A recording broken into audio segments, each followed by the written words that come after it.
ओम नमो भगवते वासुदेवाय।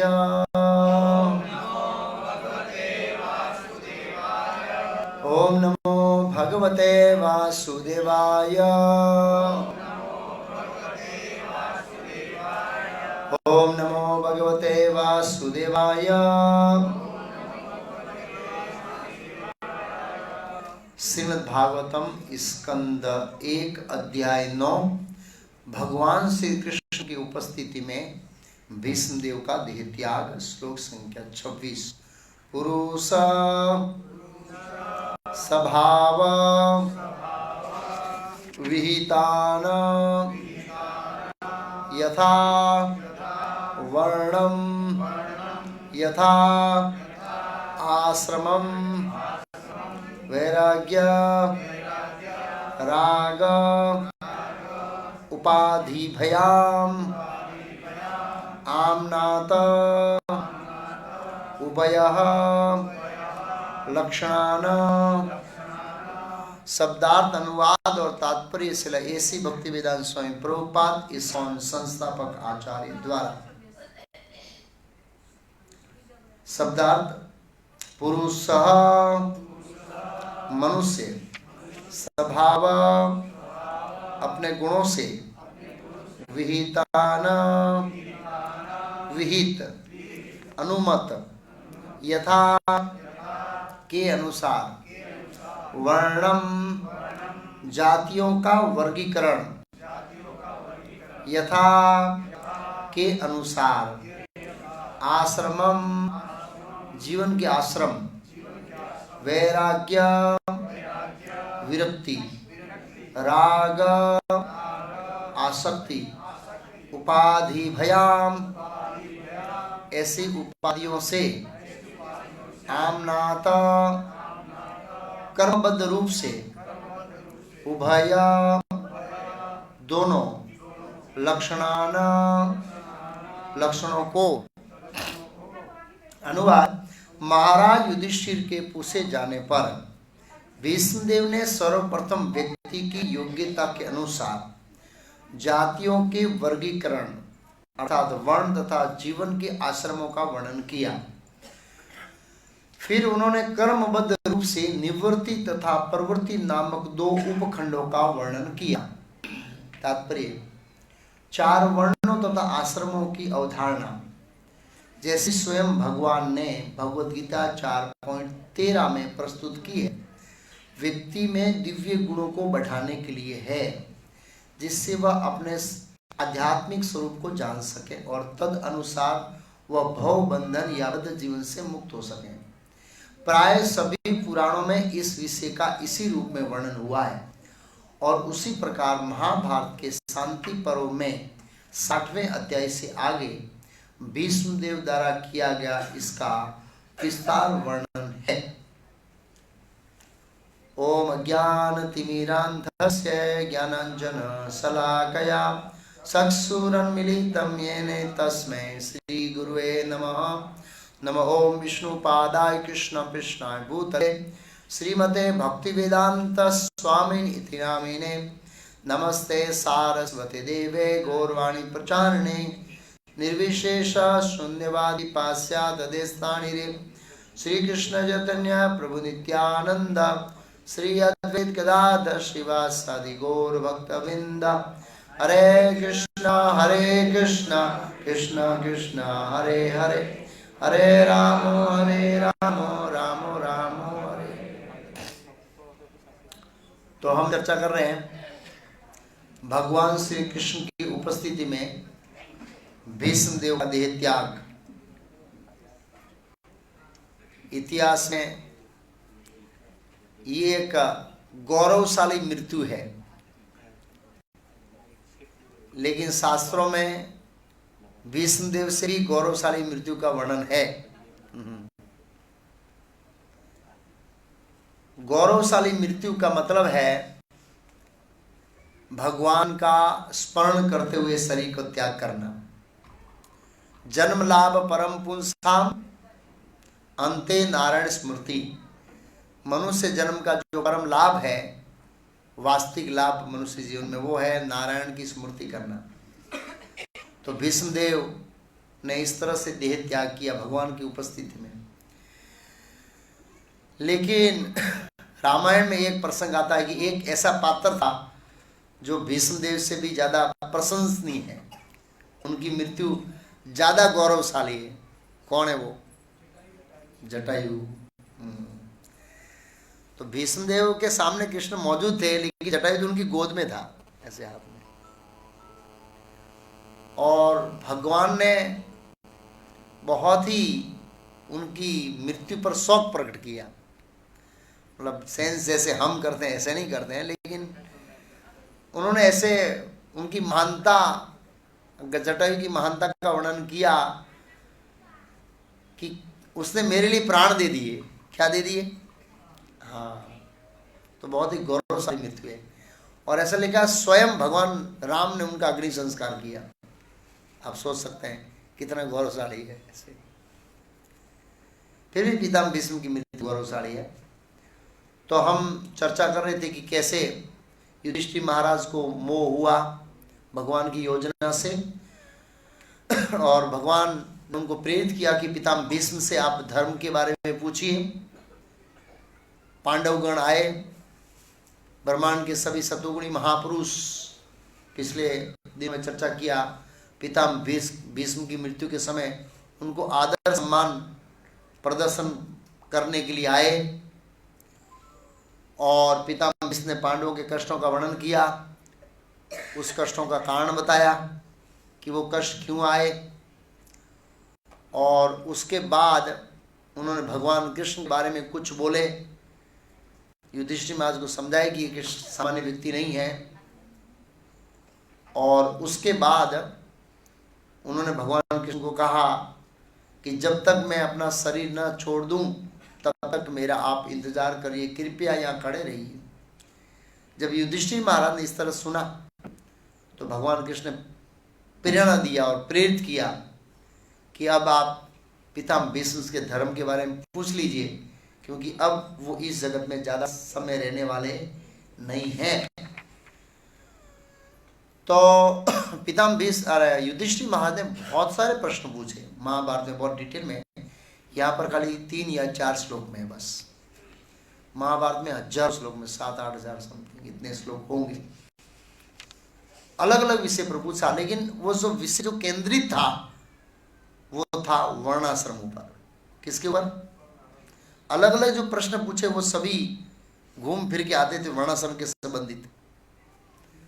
वर्णाश्रम किसको कहते हैं? वर्ण और आश्रम, ये 2 शब्द मिलते हैं तब उसको वर्णाश्रम धर्म कहते हैं। वर्ण और आश्रम, और उनके अनुरूप जब कोई उनका पालन करता है तो उसको धर्म कहा जाता है।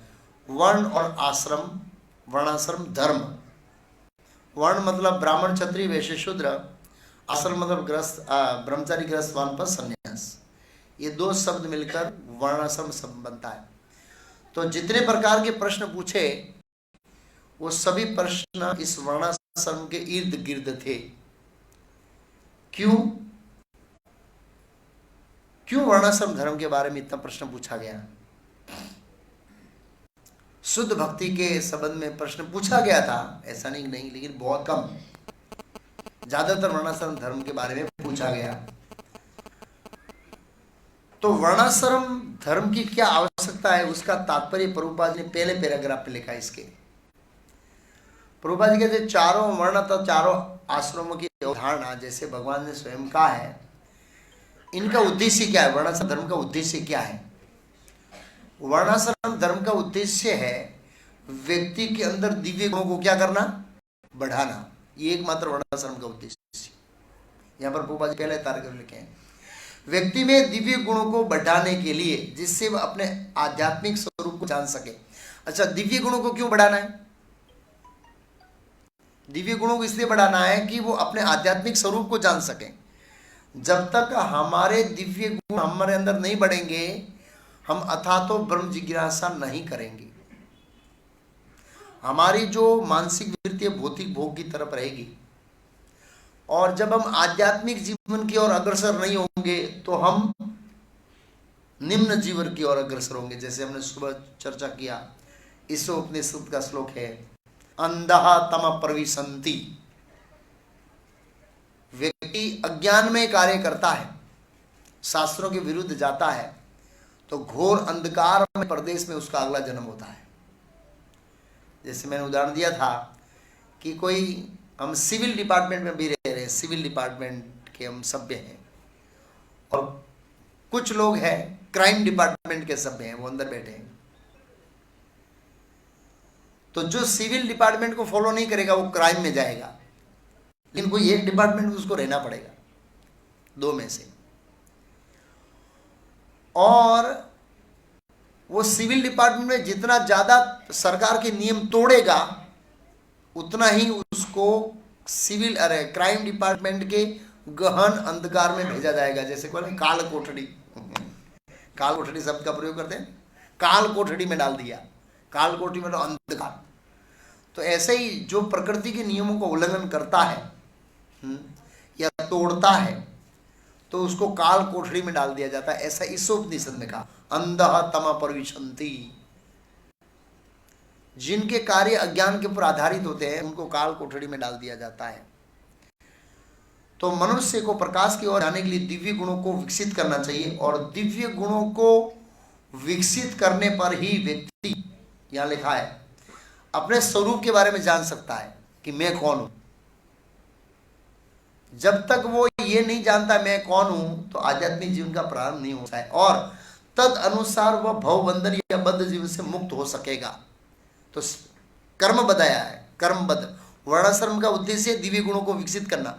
दिव्य गुणों को विकसित करने का उद्देश्य भवबंध से क्या होना, मुक्त होना। क्यों भवबंध से मुक्त होना? दिव्य गुणों को अर्जित किए बिना व्यक्ति भवबंधन से मुक्त क्यों नहीं हो सकता, ये बहुत बड़ा प्रश्न है। तो उसका मैं भौतिक उदाहरण दूं, चोर और साहूकार का बनेगा नहीं। भौतिक जगत में हम सब चोर हैं, सॉरी टू से सब चोर है, टाटा बिल्ला से लेकर एक भिखारी तक सब चोर है। क्यों चोर है हम?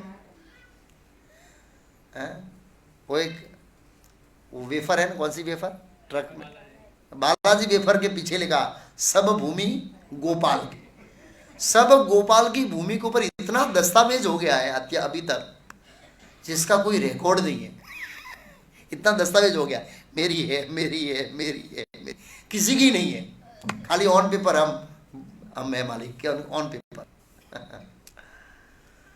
तो और जब गोपाल को भूमि चाहिए तो डबल भाव।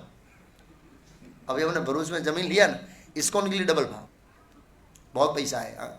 विदेश से डॉलर आते हैं, हाँ हाँ, तो विदेश से डॉलर आते, हम क्यों मेहनत करते हैं भैया, सुबह से शाम तक क्यों दौड़ते हैं यहाँ पर, विदेश से डॉलर आते। लोगों का इतना अज्ञान, अरे बुद्धिशाली लोग सोचते हैं, अरे हमारे तो शांति सेन महाराज के बहुत सरस है, लाड़ा खावाना नया शाम को आई जाओ भी लाड़ खावा केम नहीं, पेला रिलायंस में कचड़ा हो सो आई जाओ लाड़, आनंद हो जीवन।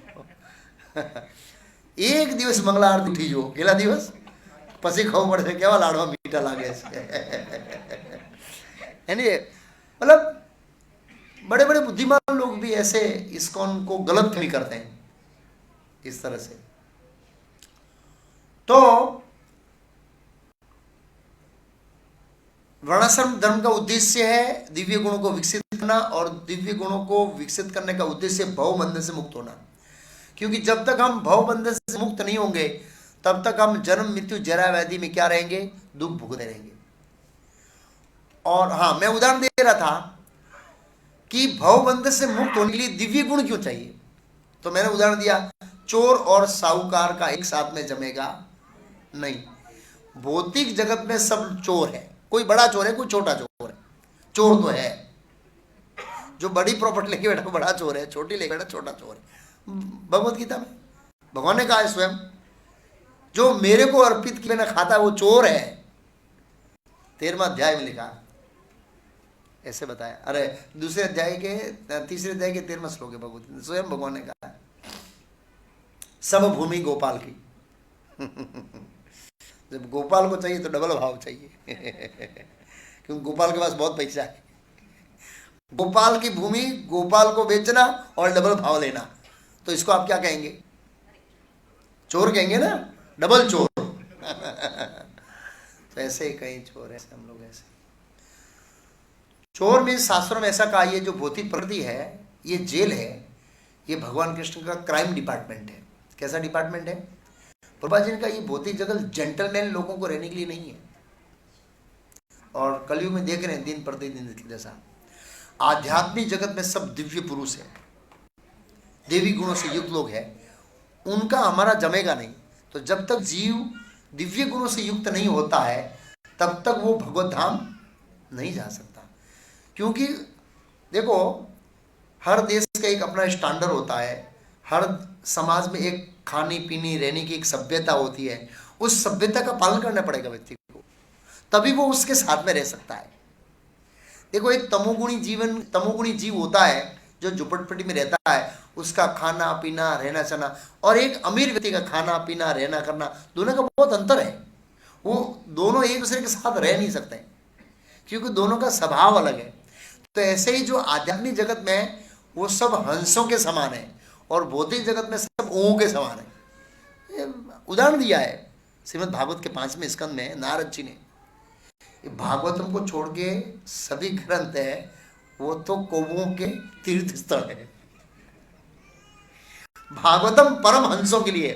हंस क्या करता है? एकदम निर्मल सरोवर में जाता है, उसको एकदम दिव्य वातावरण अच्छा लगता है। कौवों को कचड़ा अच्छा लगता है। कचड़ा मतलब कली पुराण हमारा पूरा संसार का कचड़ा वो यहाँ पर ही बैठे, प्रेस वाले नौबत वाले यही बैठे। तो वो सब पूरा छापते हैं और प्रसारित करते हैं और लोग बड़े उत्साही होते हैं उस समाचार को जानने के लिए। आज मैं कल प्रसाद गया था प्रभु के पहला समाचार टाइटल था कॉमर्शियल गैस में 350 નો વધારો और घरेलू में 50 નો। वो देखने से व्यक्ति को नेगेटिविटी आती है, अरे यार 350 बढ़ गया, मैं क्या करूंगा, पेट्रोल का भाव बढ़ेगा, इसका भाव, तो आदमी मानसिक रूप से नेगेटिव होता है। तो ये शुभ समाचार नहीं है। ऐसे जो भी है श्रीमद् भागवत में है वो परम हंसों के लिए, परम हंसा नाम मुनि नाम अमल आत्मा नाम, ऐसा श्रीमद् भागवत में क्या परम हंसों करते हैं। तो कौवा और हंस एक साथ में नहीं रह सकते हैं, उनकी प्रकृति अलग अलग है। कौवों की प्रकृति अलग है और हंसों की प्रकृति अलग है। हर एक व्यक्ति का एक स्वभाव होता है, एक प्रकृति होता है, दोनों मैच नहीं हो सकते। तो अगर हमको हंसों के साथ रहना है आध्यात्मिक जगत में, गोलोक में परम हंसों के साथ रहना है, तो फिर क्या करना चाहिए? हमें हंसों के जैसे गुणों को विकसित करना पड़ेगा। और वो गुण विकसित हो गए, इसे लिखा है वो गुण विकसित होंगे वर्णाश्रम धर्म का पालन करने से। वर्णाश्रम धर्म की डिजाइन भगवान ने इस तरह से की है कि उसका कोई पालन करता है तो धीरे धीरे वो दिव्य गुणों से क्या होता है, युक्त होता है, और वो अपने आध्यात्मिक स्वरूप को जानने के लिए योग्य पात्र बनता है। तो पितामह भीष्म ने 9 सिद्धांत दिए हैं, सारांश में प्रभुपाद जी ने महाभारत का वो सारांश लिखा है। सभ्य व्यक्ति के अंदर 9 गुण होने चाहिए। कितने व्यक्ति के अंदर, किसके, कैसे व्यक्ति? जो कहते हैं जेंटलमैन। तो आजकल जेंटलमैन तो टाई वाई लगाकर ऐसे, टोपी वोपी लगाकर ऐसे, लेकिन जेंटलमैन गुणों से। तो सभ्य व्यक्ति के अंदर 9 गुण होना चाहिए, तभी वो सभ्य व्यक्ति कहा सकता है। पहला कहा है क्रोध नहीं करना। क्या नहीं करना? हाँ, क्रोध एक ऐसा अनर्थ है जिसका परिणाम नरक की ओर होता है। भगवान कृष्ण ने बताया नरक के 3 द्वार है भगवद गीता में। कैसे द्वार है? काम, क्रोध और लोभ। जब भगवान कृष्ण ने 16वें अध्याय में देवी गुणों का वर्णन किया तो अर्जुन डर गया, अरे मैं तो क्रोधी हूं, इतना लोगों को मारूंगा, हिंसा करूंगा, मेरे अंदर असुरी गुण है। भगवान बोला ना, मां सोचे अर्जुन, तुम देवी गुणों से युक्त हो, ये क्रोध तुम मेरे लिए कर रहे हो, इसे तुम घबराना मत कि तुम क्रोध करके असुरी गुणों से युक्त हो, ना, तुम देवी गुणों से युक्त हो। भगवान बता नरकस्य त्रिविधम द्वारम, नरक के 3 द्वार है, काम, क्रोध और लोभ। तो क्रोध नहीं करना चाहिए। दूसरा है झूठ नहीं बोलना चाहिए। आजकल को झूठ बोले बिना संसार चलता ही नहीं है, और मोबाइल आ गया तब से झूठ बोलना बड़ा आसान हो गया। पहले तो फोन करते लेन लाइन में, सत्संग में आओ, अरे आज तो मेहमान आई गया, आज फोन करी सत्संग में आओ, अरे अहमदाबाद छू, यही घूमता है यही जामनगर में घूमता है, अहमदाबाद क्या सोल है हाजिर छू, क्या सोल है छू, बहुत आसान हो गया। पर लैंडलाइन में तो पकड़ा जाता है ना आदमी। ऐसे चार धर्म के पैर है। धर्म के कितने पैर है? चार। शास्त्रों में स्तंभ का है। भागवत के प्रथम स्कंद में आगे आएगा, 14वें या 15वें अध्याय में आएगा, जहाँ परीक्षित महाराज राज्य का प्रशिक्षण करते हैं, वहां पर ही चर्चा आती है। दया, पवित्रता, सच्चाई और तपस्या। और चार चीज करने से चार पैर करते हैं। झूठ बोलने से सत्य का पैर करता है, नशा करने से तपस्या का पैर करता है, और मांसाहार करने से दया का करता है, और पर स्त्री संग करने से पवित्रता का करता है। तो जहां पर बैल धर्म के रूप में था, गाय गाय के रूप में पृथ्वी थी, और धर्म के रूप में बैल था, और उसके 3 पैर कटे हुए थे, एक पैर पर वो खड़ा था, वो था सत्यता। मतलब 3 पैर ऑलरेडी काट दिए, और चौथे पैर को काट रहा था वो कलयुग, मतलब सत्य को काट रहा था ऐसे। तो ये झूठ बोलने से सत्य का पैर कट जाता है। हम देखते हैं ऐसे, पहले हम देखते थे ये नोटरी, और नोटरी अभी आई ना प्रभु वकील साहब, नोटरी हमણાં आई ना, केम आई खबर છે? લોકો સહી કરીને ફરી જાય એટલે બરોબર ને, એટલે નોટરી કરાવે વકીલની હાજરીમાં, और પછી નોટરીને અપડેટ કરે વેબસાઇટ ઉપર, જે બી સરકારની સિદ્ધાંત હોય। तो ये सब साक्षी वाक्षी ये पहले कुछ हुआ ही नहीं करता था, बोल दिया सो बोल दिया, वचन। अभी अभी मैं थोड़ा ऐसे बहुत सारी हम जमीनें ले रहे हैं, तो मतलब चर्चा होती है ऐसे, पहले वचन काका ने बोल दिया आज जमीन तारी, आज जमीन तारी। अभी बाद में दूसरी पीढ़ी दावा करनी शुरू हो गई। वो जब काका काका चले गए और पीढ़ी का मन बदल गया, शू प्रमाण से मारा बापा आવું જ કહ્યું તમને, आटली जमीन तमने आपी शू प्रमाण से, आरो भाग मारो જોઈએ। ऐसे करके बहुत सारे जमीनों के अंदर आजकल क्या हो रहा है, तभी तो रेवन्यू ना वकील से खबर है, जो भी है। तो कहने का मतलब है ये सत्य कलयुग में धीरे धीरे असत्य, तो झूठ नहीं बोलना चाहिए। दूसरा गुण बताया धन संपदा का सम्मान वितरण करना, धन संपत्ति का सम्मान वितरण करना अपने पुत्रों में, परिवार में, ये तीसरा बताया। चौथा है क्षमा करना। क्षमा एक दिव्य गुण है भौतिक जगत में, और प्रभुपाद जी ने कहा है कि छोटी छोटी चीजों के अंदर कुछ अपराध हो जाए तो व्यक्ति को क्या कर देना चाहिए? क्षमा करना चाहिए। ऐसे दुर्योधन बहुत बार पितामह भीष्म का अपमान करता था, और अपमान करने के बाद क्या करता था? माफी की क्षमा मांगता था। पितामह भीष्म का बेटा ये क्षमा की झोली भर ना जाए, ध्यान रखना। क्योंकि वो अपराध करता क्षमा मांगता, अपराध करता क्षमा, और पितामह भीष्म भगवान के महान भक्त होने के कारण क्षमा कर देते थे। ऐसा नहीं था कि पितामह भीष्म को दुर्योधन के प्रति सहानुभूति नहीं थी, बहुत सहानुभूति थी। आप सोचिए कितने महान भक्त थे, फिर भी जो आसुरिक वृत्ति रखता था उनके प्रति भी उनकी क्या थी? सहानुभूति थी। ऐसे अपनी पत्नी से संतान उत्पन्न करना, अर्थात पर स्त्री संग नहीं करना, ये 5वां है। छठा है मन से शुद्ध तथा शरीर से स्वस्थ रहना। मन से शुद्ध कैसे रह सकते हैं? प्रभुपाद जी का भौतिक विषयों का चिंतन न करना, और भगवान का मन में क्या करना? स्मरण। इससे मन क्या रहेगा? शुद्ध रहेगा। और स्वस्थ रहना मतलब कम से कम दिन में 1 बार तो स्नान करना। कितनी बार? क्यों लोग 1 बार भी नहीं करते? एक बार मैं विद्यानगर में जब एक कुछ कॉलेज प्रोग्राम था, ऐसे ही गया था, कोई था नहीं लेक्चर दिन, मुझे ले गए, तो मैं लड़कों के वो रूम में गया, तो वहाँ जीन्स पैंट लटका हुआ था, इतना गंदा लग रहा था। बोला कब से धोया नहीं? बोला 1 महीने तक धोया नहीं। क्यों? बोला जीन्स पैंट इसके लिए होता है। तो परीक्षा वैसे होती है, बच्चे लोग स्नान नहीं करते, सेंट डाल के चले जाते हैं ऐसे। तो कम से कम स्वस्थ स्नान करके इसे स्वस्थ रहना, ये एक सभ्य मनुष्य का लक्षण बताया यहाँ पर। फिर बताया किसी के प्रति शत्रु भाव न रखना। हिरण्यकशिपु और प्रहलाद के महाराज के बीच जब चर्चा हो रही थी, तो उन्होंने बोला पिताजी आप बिना काम के लोगों को शत्रु मान रहे हैं, हमारा शत्रु कोई है नहीं, ये मन ही हमारा शत्रु है। कौन? मन हमारा शत्रु है, कोई हमारा शत्रु नहीं है, क्योंकि सब कृष्ण भगवान कृष्ण के अंश है, इससे हमारा कोई शत्रु नहीं है। देखना सरल होना, क्या होना? सरल सरल हृदय का व्यक्ति मतलब अपने मन में कपटता रखता नहीं है, तथा सेवकों को या आश्रितों का पालन करना, जो भी हमारे आश्रित है या सेवक है उनका पालन करना। उपयुक्त प्राथमिक योग्यताओं को अर्जित किए बिना मनुष्य को सभ्य नहीं कहा जाता है। ये जब तक 9 गुण अर्जित नहीं करता है तब तक उसको सभ्य व्यक्ति नहीं कहा जाता है। तो ये 9 गुण अर्जित होंगे वर्णाश्रम धर्म के पालन नियम को पालन करने से।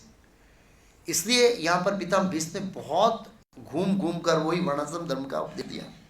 वर्णाश्रम का मतलब है व्यक्ति के गुण, कर्म और आवड़त में जो स्किल्ड है उनके अनुसार उसके कार्य में लगाना। हर व्यक्ति का एक गुण होता है, हर व्यक्ति की एक स्किल होती है और हर व्यक्ति का काम करने का एक तरीका होता है। उसके अनुसार, उन गुणों के अनुसार उसको व्यक्ति को लगाना होता है, तो वो संतुष्ट रहेगा और काम भी वो क्या करेगा, अच्छा करेगा। और सेवा भी, श्रील प्रभुपाद जी भी भक्तों को उनके गुणों के अनुसार सेवा लगाते थे। ऐसा नहीं है कि जिसको कंप्यूटर आता है उसको कुकिंग में भेज दिया और उसकी रुचि है नहीं, फिर वो क्या करेगा, थोड़ा सॉल्ट ज़्यादा डालेगा, दूसरे दिन से आपको छुट्टी दे देंगे उसको, जा भाई तू दूसरी सेवा कर। और कंप्यूटर वाला जिसको रुचि है किचन में, बहुत लोगों को किचन में रुचि होती है ऐसे उत्साही सेवा करना, उनको आप कंप्यूटर टाइपिंग दे देंगे तो टुक टुक टुक करके खराब कर देगा, दूसरे दिन आप किचन में भेज देंगे। तो श्रील प्रभुपाद जी ने व्यक्ति के गुणों और रुचि के अनुसार सेवा में लगाया तो व्यक्ति संतुष्ट रहता है। दुर्भाग्य के कलयुग में ये हमारा वर्णाश्रम धर्म नाश हो गया, लेकिन प्रभुपाद जी चाहते थे कि इसकी यथाशक्ति स्थापना हो। प्रभुपाद जी ने इस श्लोक के तात्पर्य में बहुत सारा ये वर्णाश्रम धर्म के बारे में लिखा, क्षत्रिय के गुण के बारे में लिखे, ब्राह्मण के गुणों के बारे में लिखा, वैश्य के गुणों के बारे में लिखा, शूद्रों के गुणों के बारे में लिखा। तो ये वर्णन किया था पितामह भीष्म ने। फिर किसके ऊपर प्रवचन दिया पितामह भीष्म ने? दान धर्मान, राज धर्मान, मोक्ष धर्मान विभागस, स्त्री धर्मान, भगवत धर्मान, समास व्यास योगतः। तब उन्होंने दान धर्म, राज धर्म, मोक्ष धर्म विभागस, उनका विभाग के अनुसार, स्त्री धर्म, भागवत धर्म, समासत व्यास योगतः, उन्होंने अलग अलग विषय पर बहुत लंबा प्रवचन दिया। यहाँ तो सुखदेव गोस्वामी ने सारांश बोल दिया है। क्यों? क्योंकि भागवतम जो है वो परम हंसों के लिए है, और परम हंस वो है जिन्होंने ये 9 गुण अर्जित कर लिए, मतलब वर्णाश्रम धर्म से क्या हो गए, ऊपर उठ गए। तो याद रखना चाहिए कि अगर हम भागवत पढ़ते तो हमें ऐसे नहीं सोचना चाहिए कि हम 9 गुणों से ऊपर उठ गए, वर्णाश्रम हम पर लागू नहीं होता, ऐसा नहीं सोचना चाहिए, हम पर भी लागू होता है ऐसे। तो प्रभुपाद जी ने पहला वाक्य बड़ा गृहस्थों के लिए लिखा है। दान देना गृहस्थ का प्रमुख कर्तव्य है। कौन सा कर्तव्य है? अब प्रभुपाद जी परसेंटेज बोलेंगे तो हम मिल जाएंगे। प्रभुपाद जी ने एक शिष्य को लेटर लिखा इसके बारे में, और उसे अपनी कठिन कमाई का कम से कम 50% दान देने के लिए तैयार रहना चाहिए। और जो आय का 50% वो तो मेरी सरकार पहले ही काट लेती है जीएसटी के रूप में और इनकम टैक्स के रूप में, जो भी हम 50 वहां चला जाता है, 50 इसको उनको दे देंगे, खाएंगे कैसे? देखो उसमें क्या है, ये श्रद्धा का विषय है। कौन सा विषय? श्रद्धा का विषय है। और ऐसे लोग भी है प्रभुपाद शिष्य, और से हमारे एक भक्त है जय गोविंद दास नवसारी में, देते हैं ऐसे ऑलमोस्ट 50%। वो श्रद्धा का विषय, परिस्थिति का विषय और विश्वास का विषय है, उनका है। श्रील प्रभुपाद जी ने एक बार लेटर लिखा, अगर इस्कॉन के गृहस्थ भक्त लोग अपनी आय का 50% मुझे दान दे तो मैं पूरे विश्व को जीत सकता हूँ कृष्ण भावनामृत के माध्यम से। ये प्रभुपाद जी की लेटर है ऐसे। एनीवे, फिर भी व्यक्ति को यथाशक्ति अपनी जो भी शक्ति हो उनके अनुसार उनको दान करना चाहिए, ये ऐसा बताया। ब्रह्मचारी को यज्ञ करना चाहिए, गृहस्थों को दान देना चाहिए, वानप्रस्थ संन्यास वाले व्यक्ति को तपस्या करनी चाहिए। मतलब इनका सबका अलग अलग कर्तव्य बताया। तो उन्होंने सबसे पहले पितामह ने दान धर्म के बारे में लिखा, फिर राजधर्मान, राजधर्म के बारे में लिखा। प्रभुपाद जी बहुत राजनीति के बारे में लिखा है। तो राजधर्म, उन्होंने पूछा कि क्षत्रिय का धर्म क्या है। आज को ऐसे कोई पूछेगा नहीं, और नहीं तो सुनेगा। पहले तो पूछेंगे ही नहीं, और पूछेंगे तो वो सुनेंगे नहीं। बहुत कम अच्छे अच्छे मतलब होते हैं। जैसे मैंने पहले बताया कि पुरुषोत्तम रूपाल ने वो मीटिंग बुलाई कि गाय के आधारित मुझे क्या करना है, इंडिया की इकोनॉमी। तो वास्तव में इंडिया की इकोनॉमी कृषि और गोरक्षा पर कारण ही बची हुई है। बाकी पाकिस्तान खोखला हो गया, श्रीलंका खोखला हो गया, दूसरे सब कंट्रियों की तैयारी है। ये कृषि और गोरक्षा है, ये भगवान की बनाई इकोनॉमी सिस्टम है और वास्तव में इसमें ही हमें जीत सकते हैं। भारत टिका है तो इसके ऊपर टिका है और कोई ज़्यादा आधार नहीं इकोनॉमी का। तो इसलिए अब बड़े बड़े नेताओं को, प्रधानमंत्री जी को भी सबको लाइट हो रही है कि इसके ऊपर हमें क्या करना चाहिए, फोकस करना। कम से कम चर्चा तो कर रहे हैं ना, कम से कम चर्चा तो कर रहे हैं। जब व्यक्ति चर्चा करता है मतलब उसके बारे में क्या कर रहा है, सोच रहा है। जब आप सोचेंगे ही नहीं हमारी जो स्टेबल इकोनॉमी के बारे में तो चर्चा कैसे करेंगे। तो ऐसे राजधर्म, तो प्रभुपाद जी ने मनु संहिता इत्यादि अलग अलग संहिताओं से लिखा है कि राजधर्म के बारे में होना चाहिए। तो राजधर्मान दान धर्मान, राजधर्मान, मोक्ष धर्मान। तो धर्म अर्थ काम मोक्ष, जीवन के अंतिम भाग में मोक्ष प्राप्त करने की चेष्टा करनी चाहिए, मोक्ष धर्म के बारे में लिखा। उसके बाद दो धर्म और बताए जिस पर चर्चा किया, स्त्री धर्मान। ये एक बहुत महत्वपूर्ण है, इसलिए प्रभुपाद जी ने इसके बारे में बहुत अच्छा लिखा है। जहां तक स्त्री वर्ग का संबंध है, स्त्रियां मनुष्यों की अर्थात पुरुषों की प्रेरणा शक्ति है। किसकी शक्ति है, प्रेरणा। जितने भी पुरुष इसलिए इस संसार में दौड़ रहे हैं उनकी प्रेरणा कहां से मिलती है, स्त्रियां दी है, इसलिए वो इतना दौड़ रहा है। प्रभुपाद जी ने यहाँ पर उदाहरण दिया है। इस तरह से मनुष्यों में अधिक शक्तिशाली होती है स्त्री। पराक्रमी जूलियस सीजर क्लियोपेत्रा के वश में हो गया था। ऐसी शक्तिशाली स्त्रियां लज्जा द्वारा नियंत्रित होती है। जो स्त्रियों की शक्ति है वो लज्जा से उत्पन्न होती है। वेदिक संस्कृत में लज्जा का बहुत महत्व बताया गया है एक्चुअली ऐसे। हाँ, एक बार इस सुरक्षा वाल पर नियंत्रण ढीला पड़ जाता है लज्जा का, तो व्यभिचार द्वारा समाज में उत्पात खड़ा होता है। व्यभिचार करते वर्ण संकर अर्थात अवांछित बालकों की उत्पत्ति, जिससे विश्व में गड़बड़ी फैल जाती है। तो स्त्रियों की जो लज्जा है वो बचाए रखना बहुत महत्वपूर्ण है। माताओं को बहुत ध्यान देना चाहिए ऐसे। और वो लज्जा ही पुरुषों के लिए आदरणीय है। वो उनका चाणक्य पंडित का लज्जा स्त्री का आभूषण है। श्रील प्रभुपाद जी अपने कुछ भागवतम के कमेंट्री में या कहीं लेटर में लिखते हैं अपने शिष्य को। प्रभुपाद जी बोले, जब मैं गृह शास्त्र में था लेबोरेटरी मैनेजर, तो मेरे घर में एक सज्जन आए थे बात करने के लिए। तो जो कचरा पोता करने वाली सेविका होती है, तो वो दो बैठे थे, वो वहाँ बाद में झाड़ू लेके खड़ी है। क्यों? क्योंकि दो पुरुष बात कर रहे हैं, इसलिए मैं अंदर नहीं जा सकती। तो प्रभुपाद जी समझ गए कि ये रूम को साफ करनी चाहती है, तो उन्होंने जगह बदली, तब वो अंदर आई। मतलब शिष्टाचार कितना है। तो मैं अभी कंस्ट्रक्शन का काम मैं देखता हूँ, करता हूँ। तो ये जो गोधरा साइड के जो मजदूर है, माताएं पूरे इतने ओढ़ी रहती है और ऐसे करके देखती है, कुछ देखती है। तो मैं बोला निम्न परिवार में जन्म लिया है लेकिन संस्कार कितने ऊंचे हैं। मतलब ऐसी स्त्रियों के प्रति हमारा आदर स्वाभाविक क्या होता है, बढ़ जाता है। लेकिन देखते हैं मतलब शहरों में जो बहुत ठाट ठाट बड़े परिवार में होते हैं, लेकिन ऐसी लज्जा होती नहीं। तो शिला प्रभुपाद चाहते थे, मैं प्रभुपाद जी के शिष्यों के बहुत सारे माताओं के फोटो देखे, यहाँ तक कपड़ा पहना हुआ था, यहाँ तक ऐसे, और पूरा उड़ा हुआ रहते माताएं सब, विदेशी होने के बावजूद भी। आप प्रभुपाद साथ यमुना माता जी का फोटो देखिए आप, जो ज्यादा प्रभुपाद जी के साथ रहे वो। हाँ, प्रभुपाद चाहते थे कि हमें खाली शास्त्रों में यहाँ लिखना नहीं है संस्कृति के बारे में, हमको लोगों को संस्कृति बतानी है। तो मैं एक बार उदाहरण दिया कि हमारे नंदग्राम के अंदर स्त्रियां वैदिक संस्कृति के अंदर, मैं उदाहरण वहां पर दिया कि जब माता पार्वती जी भगवान राम को ही परीक्षण करने के लिए जाती है, रामायण में कथा आती है, वो बता देता हूँ आपको, एक प्रसंग है ये, तो वो याद आएगा कि जब भगवान राम सीता विरह लीला कर रहे थे, तो ऊपर से शिवजी जा रहे थे। तो शिवजी ने ऐसे प्रणाम किया, तो माता पार्वती ने पूछा कि किसको प्रणाम करें। बोला प्रभु राम है, सीता विरह लीला चल रही है। तो माता पार्वती जी ने कैमरा झूम किया, ऐसे बहुत नजीक किया, तो देखा भगवान राम के आंख में क्या है, आंसू है, रो रहे हैं, सीते सीते सीते। हिरण को, गाय को, पौधों को, पेड़ को पूछ रहे, तुमने सीता को देखा? तो माता पार्वती को डाउट हुआ कि भगवान विष्णु तो आत्मा राम है, कैसे है? आत्मा राम है, आत्मा राम अंदर से आनंद आता है, वो सीता के बिना ही आनंदित रह सकते हैं। ये तो कुछ गड़बड़ी है, ऐसे भगवान को रोते हुए मैंने कभी तक सुना नहीं है शास्त्रों में और देखा ही नहीं है। बोला प्रभु कुछ गड़बड़ी हो गई आपसे, शिव जी को कहा क्यों, ये तो राम नहीं हो सकते हैं, क्यों, अरे राम तो आत्मा राम है। बोला नहीं सीता विरह लीला चल रही है, मैं नहीं मानती हूँ, मैं टेस्ट करके आऊंगी। हट पकड़ लिया, स्त्री हट, राज हट, बाल हट। तो शिव जी बोला मैं नहीं आऊंगा, मैं यहाँ पेड़ के नीचे बैठ रहा हूँ, तू जाके टेस्ट करके आ।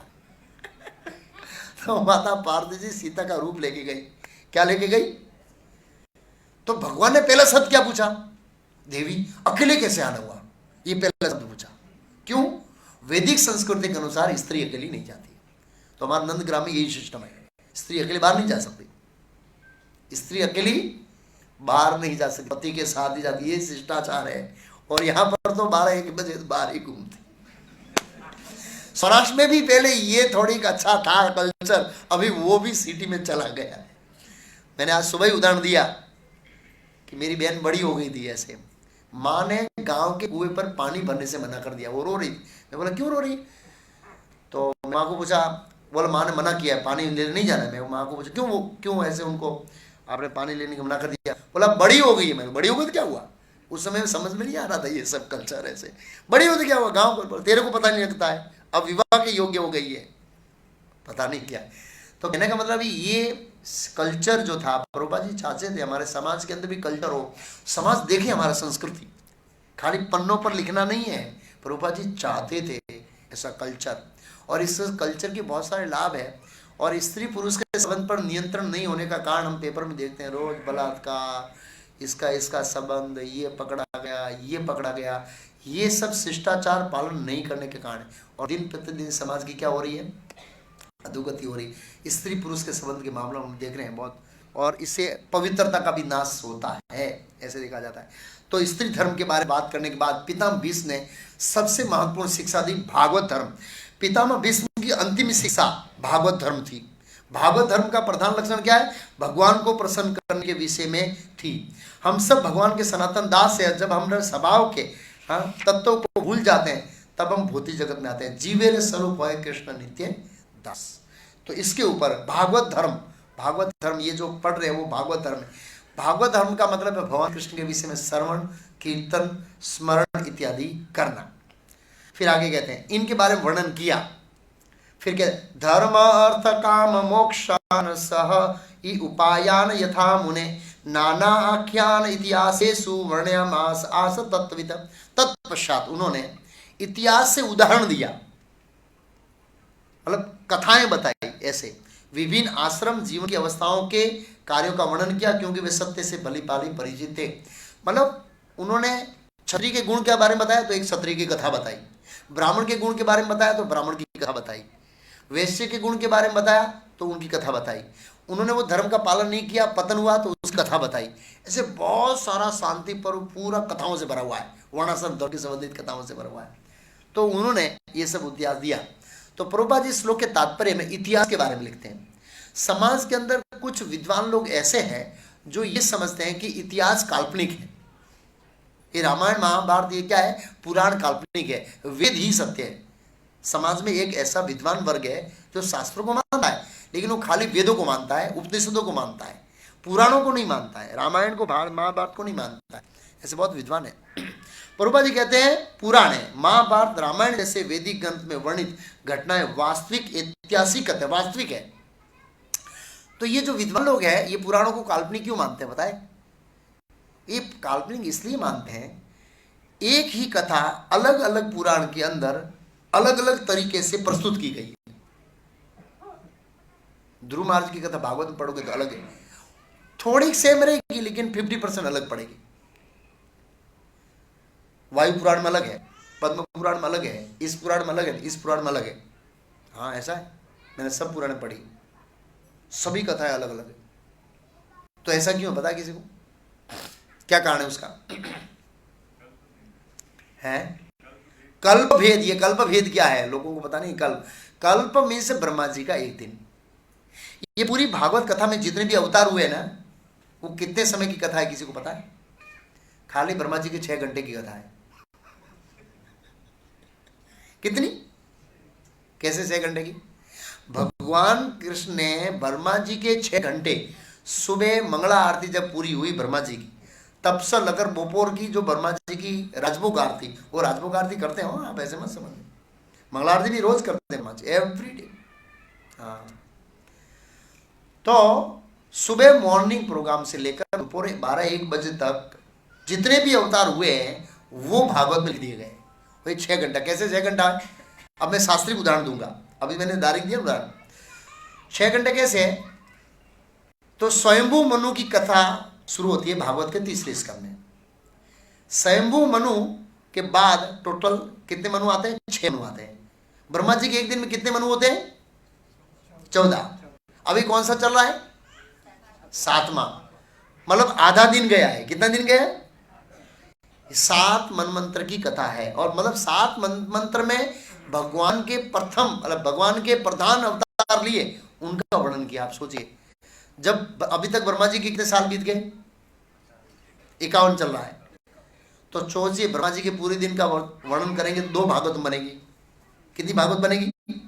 2 भागवत कथा 36 हो जाएगी ना।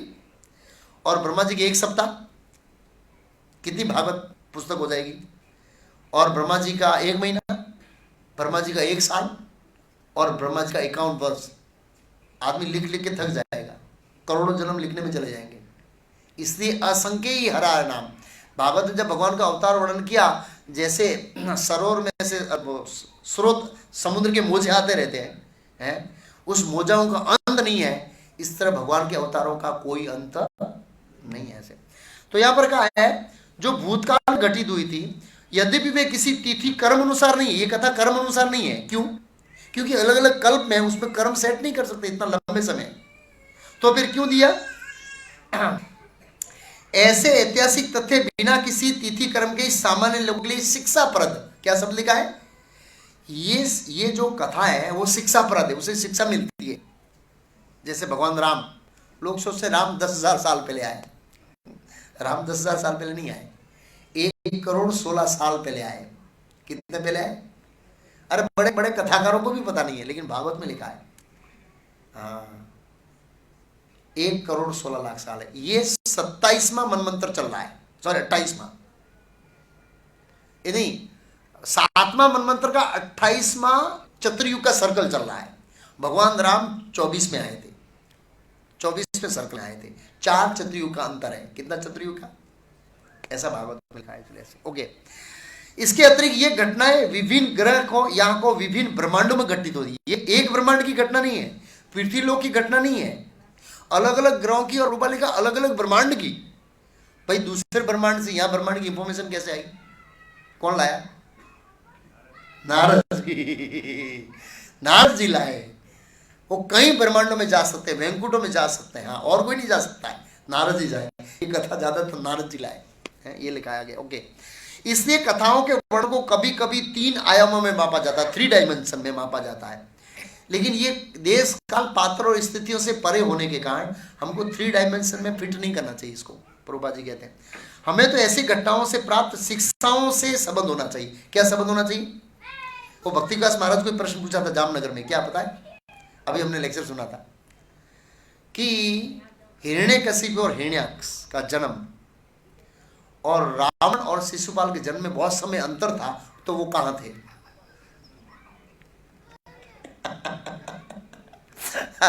भगवान मगुड़ी मार बोला मुझे पता नहीं। बात तो सही है ना। अच्छा, उसको आपको पता भी लगे तो क्या होगा? भक्ति में प्रकृति होगी। और रथ यात्रा में लेक्चर दिया था। कहां थे? बहुत ऐसे हैं जिसमें बहुत समय काल बीता, कहां थे? भगवान को पता है कहां। और जानने से क्या फायदा होगा? दूसरे ब्रह्मांड में जा सकते, वहां हिरण्यकशिपु का रोल करते होंगे तो क्या पता। हाँ, अनेक ब्रह्मांड है। प्रभुपाद आगे कहते हैं भले ही हमारे ज्ञान के सीमित दायरे के अनुसार कर्म बंधा हो, भीष्मदेव ने महाराज युधिष्ठिर के विभिन्न प्रश्नों का उत्तर ही कथाओं से कह सुनाया। अब क्या हुआ आगे?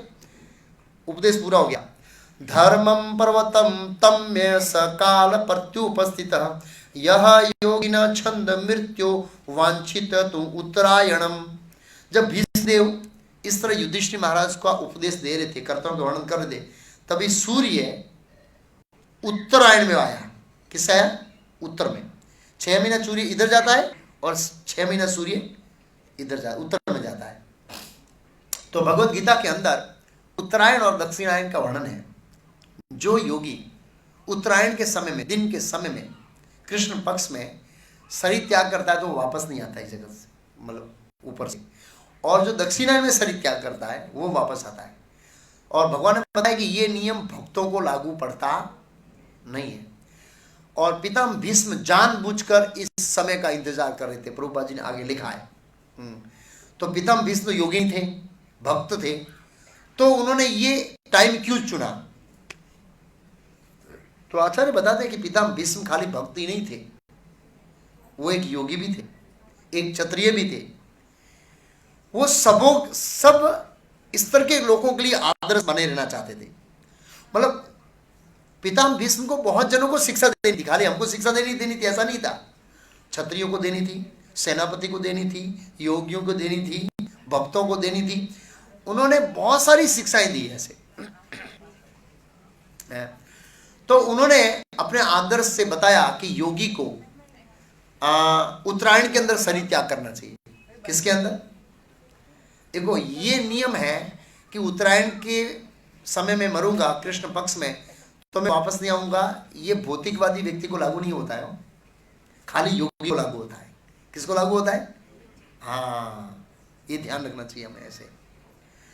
अच्छा, तो इसी काल की वो करते, वो समय आ गया। जब समय आ गया तो क्या हुआ? जब वो उपदेश देते थे, समय आ गया, मतलब दिसंबर महीने में महाभारत युद्ध हुआ, जो गीता प्राकट दिन आता है, 18 दिन चला और कुछ महीनों के बाद वो इंतजार कर रहे हो, उपदेश दिया।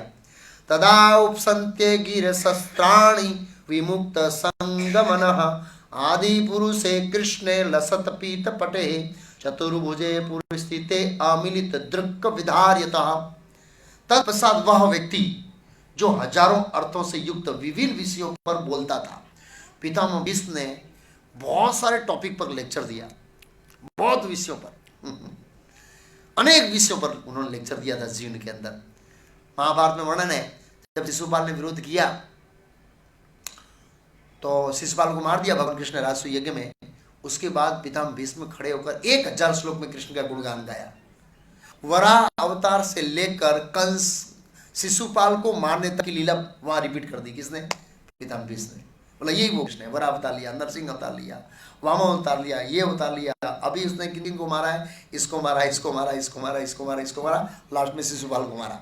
ऐसा करके बहुत 1000 श्लोक में राजसूय यज्ञ के बीच में उन्होंने लेक्चर दिया पितामह भीष्म ने। नारद जी खाली 2 श्लोक बोले बस उसमें, मतलब युधिष्ठिर को बड़ा उपदेश दिया, लेकिन महाभारत में ऐसा बताया खाली 2 श्लोक बोले ऐसे। तो हजारों अर्थों से युक्त विभिन्न विषयों पर बोलता था, हजारों युद्धों लड़ चुका था पितामह भीष्म, युद्ध लड़ चुके थे और हजारों व्यक्तियों की रक्षा कर चुका था। और उसने क्या किया? बोलना बंद कर दिया। सेम सब्जेक्ट प्रभुपाद जी पर लागू थे, हजारों विषयों पर प्रभुपाद जी बोले थे, हजारों लोगों से चर्चाओं किया था, हजारों लोगों की जीवन की रक्षा की थी प्रभुपाद जी ने आध्यात्मिक दृष्टिकोण से। पितामह भीष्म ने क्षत्रिय की तरह किया, प्रभुपाद जी ने शुद्ध भक्त की तरह से किया। हजारों लोगों को हजारों जीवों को नरक में जाने से प्रभुपाद जी ने बचाया। ऐसे भक्ति मार्ग बोलना बंद कर दिया। फिर क्या किया? उसने समस्त बंधन से पूर्ण रूप से मुक्त होकर अन्य सभी वस्तुओं से अपना मन हटाकर अपने खुले नेत्रों से उन आदि भगवान श्री कृष्ण टिका दिया जो उनके समक्ष खड़े थे, जो 4 भुजाओं वाले थे और जगमगते एवं चमचमाते हुए पीत वस्त्र धारण किए हुए थे। तो जैसे यहां पर बताया, पितामह भीष्म के जो आराध्य देव है वो चतुर्भुज नारायण है। कृष्ण भगवान ने चतुर्भुज रूप धारण किया पितामह भीष्म के लिए, क्योंकि उसमें उनको क्या थी? रुचि थी, इसलिए बोलते हैं चतुर्भुज। कृष्णे लसत पित्त पटे चतुर्भुजे, चतुर्भुज में भगवान उनको दिख रहे थे। युधिष्ठिर महाराज को द्विभुज में दिख रहे थे। ये कैसे हो सकता है? भगवान की अतरंग शक्ति ऐसे कर सकती? आपको चतुर्भुज दिखेंगे, आपको वराह में दिखेंगे, आपको नरसिंह में दिखेंगे, आपको इसमें दिखेंगे। जो रूप अलग अलग भक्तों को एक ही टाइम में अलग अलग रूप दिखा सकते हैं भगवान। क्यों? भगवान अचिंत्य शक्ति संपन्न है। हम सुनते हैं, जो ब्रह्मा जी की कथा है, ब्रह्मा जी द्वारका में आते हैं, पूछते हैं कि आपने ऐसा क्यों पूछा, कौन सा ब्रह्मा आया? उस कथा के अंदर ये हमारे ब्रह्मा सब ब्रह्मा को देख सकता है, लेकिन सब एक दूसरे को नहीं देख सकते। ये भगवान की अचिंत्य शक्ति काम करती है। जैसे रासलीला के अंदर ऐसा लिखा है कि गोपियां ऐसा समझती कृष्ण मेरे पास है। किसके पास है? इनके पास नहीं है, खाली मेरे पास है। इसलिए गोपियों को बड़ा गर्व होता था। उसको पता लगा वो बिना काम के ऐसे ही घूम रही है वो, और वो सोचती है मेरे पास है, वो सोचती है मेरे पास है, वो सोचती है मेरे पास। हाँ, और द्वारका में ही ऐसा हुआ। रानियां सोचती कृष्ण मेरे रूम में है, सत्यभामा अकेली है, सत्यभामा सोचती रुक्मणी अकेली है। यस, कृष्ण मेरे पास है। ये तो भगवान कृष्ण की अचिंत्य शक्ति है ना। इस तरह से अपने भक्तों को संतुष्ट रहते हैं, भगवान रखते हैं। तो पितामह भीष्म ने अलग अलग विषयों पर जो मन था उसको हटा लिया, और हटाकर भगवान कृष्ण पर मन स्थित किया। तो उसका फल क्या हुआ? भगवान सभी विषयों से मन को हटा लिया और भगवान पर फोकस किया। क्या हुआ? विशुद्धिया धारणिया हत अशुभ तदीक्षे वासुगतायुध शर्म निवृत्त सर्वे इंद्रिय वृत्ति भी स्तुष्टाव जगन्य विसर्जन जनार्दनम। शुद्ध ध्यान द्वारा, शुद्ध ध्यान मतलब पहले भी वो ध्यान करते थे, अब कृष्ण के सिवाय एक विचार नहीं, शुद्ध ध्यान कर दिया। ध्यान श्री कृष्ण को देख रहे थे वो शुद्ध ध्यान से। वे तुरंत समस्त भौतिक अशुभ अवस्थाओं और तीरों के घावों से मुक्त हो गए। किससे मुक्त हो गए? अशुभ। अशुभ क्या था भाई? पितामह भीष्म के साथ तो कोई अशुभ हो ही नहीं सकता है। क्या सब उसका? दुर्योधन के पक्ष में रहना भी, वो भी अशुभ है। श्रीमद् भागवतम के प्रथम स्कंद में लिखा है, नहीं तीसरे स्कंद में लिखा है, श्रीमद् भागवत के तीसरे स्कंद में लिखा है कि दुर्योधन ने विदुर जी का अपमान किया भर सभा के अंदर, क्योंकि विदुर जी स्पष्ट वक्ता थे। विदुर जी ने बताया, महाराज धृतराष्ट्र, दुर्योधन ही आपकी समस्या का कारण है, आप उनका त्याग कर दिए सब कुछ ठीक हो जाएगा। तो दुर्योधन सांप की तरफ फुंपाड़ा मारने लगा, और उन्होंने विदुर जी का अपमान किया और आज्ञा दिया कि इसको प्राण छोड़ दिया जाए, बाकी सब कुछ छीन लिया जाए। तो विदुर जी चले गए। प्रभुपाद जी ने कहा भगवान कृष्ण इस दुनिया में मौजूद थे। कहां पर? द्वारका में। विदुर जी द्वारका नहीं गए, विदुर जी द्वारका नहीं गए, विदुर जी तीर्थ यात्रा करने के लिए गए। क्यों? विदुर जी साक्षात भगवान कृष्ण के पास आश्रय नहीं लिया और मूर्तियों का आश्रय लिया, ऐसा बताया, विग्रहों का आश्रय लिया। क्यों? प्रभुपाद बोले क्योंकि वो समस्त भौतिक दूषणों से मुक्त नहीं थे। अरे विदुर जी तो धर्मराज है, कौन सा दूषण? बोला कौरवों का संग। किसका संग? कौरवों का संग। हम जो लोगों का संग करते हैं उसका भी दूषण हमारे ऊपर आता है। उससे मुक्त होने के लिए वो तीर्थ यात्रा करने के लिए, साक्षात भगवान का संग करने योग्य नहीं थे। साक्षात भगवान का संग करना है तो एकदम कंप्लीट शुद्ध होना चाहिए, क्योंकि भगवान क्या है? परम शुद्ध है। वो भगवत में श्लोक है ना, पर ब्रह्म परम धाम पवित्रम परम भगवान, पवित्रम परम भगवान। भगवान कृष्ण परम पवित्र है, इसलिए उनके साथ रहने के लिए हमको क्या करना पड़ेगा? परम पवित्र होना पड़ेगा। तो शुद्ध ध्यान द्वारा भगवान श्री कृष्ण को देखते हुए तुरंत समस्त अशुभ अवस्थाओं से मुक्त हो गए। प्रभुपाद जी लिखे हालांकि भक्तों के शरीर में कुछ अशुभ रहता नहीं, लेकिन जो भी था वो चला गया। तीरों के घावों से होने वाली सारी पीड़ा से मुक्त हो गए। तीर के घाव से जो भी छोटी मोटी पीड़ा थी उनसे मुक्त हो गए। और क्या हुआ? इस प्रकार उनकी सारी इंद्रियों के कार्यकलाप रुक गए। कान का कार्यकलाप सुनना, आंख का देखना, नाक का, सब इंद्रियों के कार्यकलाप रुक गए, लेकिन बाह्य दृष्टिकोण से आंतरिक इंद्रिय जागृत हो गई। कौन सी इंद्रिय जागृत हो गई? श्रीमद् भागवत के चौथे स्कंद आता है कि ध्रुव महाराज जब ध्यान कर रहे थे और जब उन्होंने श्वास को खींच लिया ब्रह्मांड की, तो देवताओं की प्रार्थना की, तो विष्णु भगवान ध्रुव महाराज को ध्यान से निवृत्त करने के लिए आए। तो भगवान जब प्रकट हुए तब ध्रुव महाराज कुछ बोलना चाहते थे, लेकिन उनको ज्ञान नहीं हो रहा था, तो उन्होंने शंख रखा, तो उनकी सभी इंद्रियां जागृत हो गई। उसमें लिखा है जो सुषुप्त अवस्था में थी। पहले ध्रुव महाराज ने कहा, हे प्रभु, अभी तक मेरी इंद्रियां सुषुप्त अवस्था में निष्क्रिय थी, अब मेरी इंद्रियां क्या हुई है? जागृत। मतलब हमारी आध्यात्मिक इंद्रियां हैं, ये इंद्रियों के सिवाय, वो अब क्या की हुई है? सोई हुई है। लेकिन जो भक्ति में पूर्ण साक्षात्कार होगा तब वो इंद्रिया क्या करेगी, जाग जाएगी और ये इंद्रिया क्या हो जाएगी, निष्क्रिय हो जाएगी। यह पीतम भिष्म के साथ ऐसा हुआ है।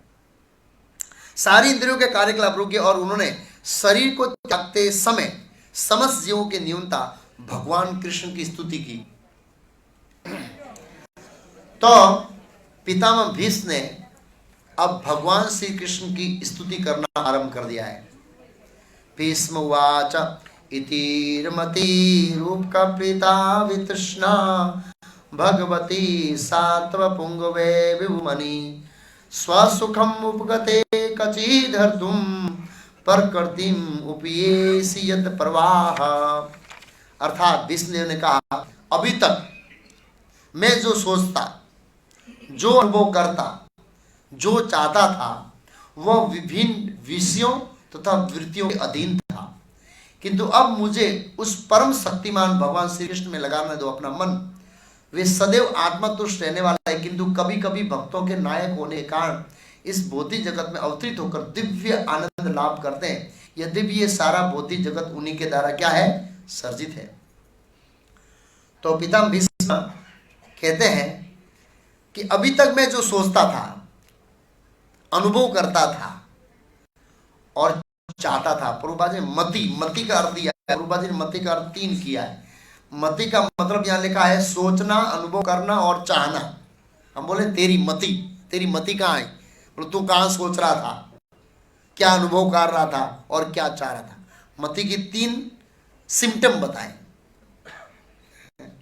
तो सोचना, अनुभव करना, चाहना, तो ये सेम कार्य किसके, मन के भी है। तो ऐसे देखा जाए तो मति और मन ऑलमोस्ट सेम है ऐसे। तो भीष्म का अभी तक मैं जो सोचता था, जो अनुभव करता था और जो चाहता था वो अनेक विषयों और अनेक कार्यों से जुड़ा हुआ था। क्यों?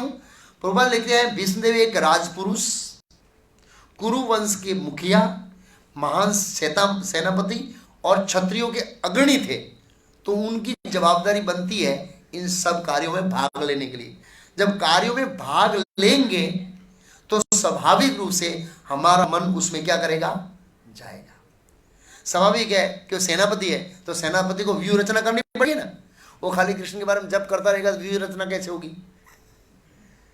खाली जप करता रहेगा तो व्यूह रचना नहीं होगी ना। क्षत्रियों के अग्रणी है तो क्षत्रिय समस्या लेके आएंगे, तो खाली जप करेंगे तो समाधान थोड़ी होगा।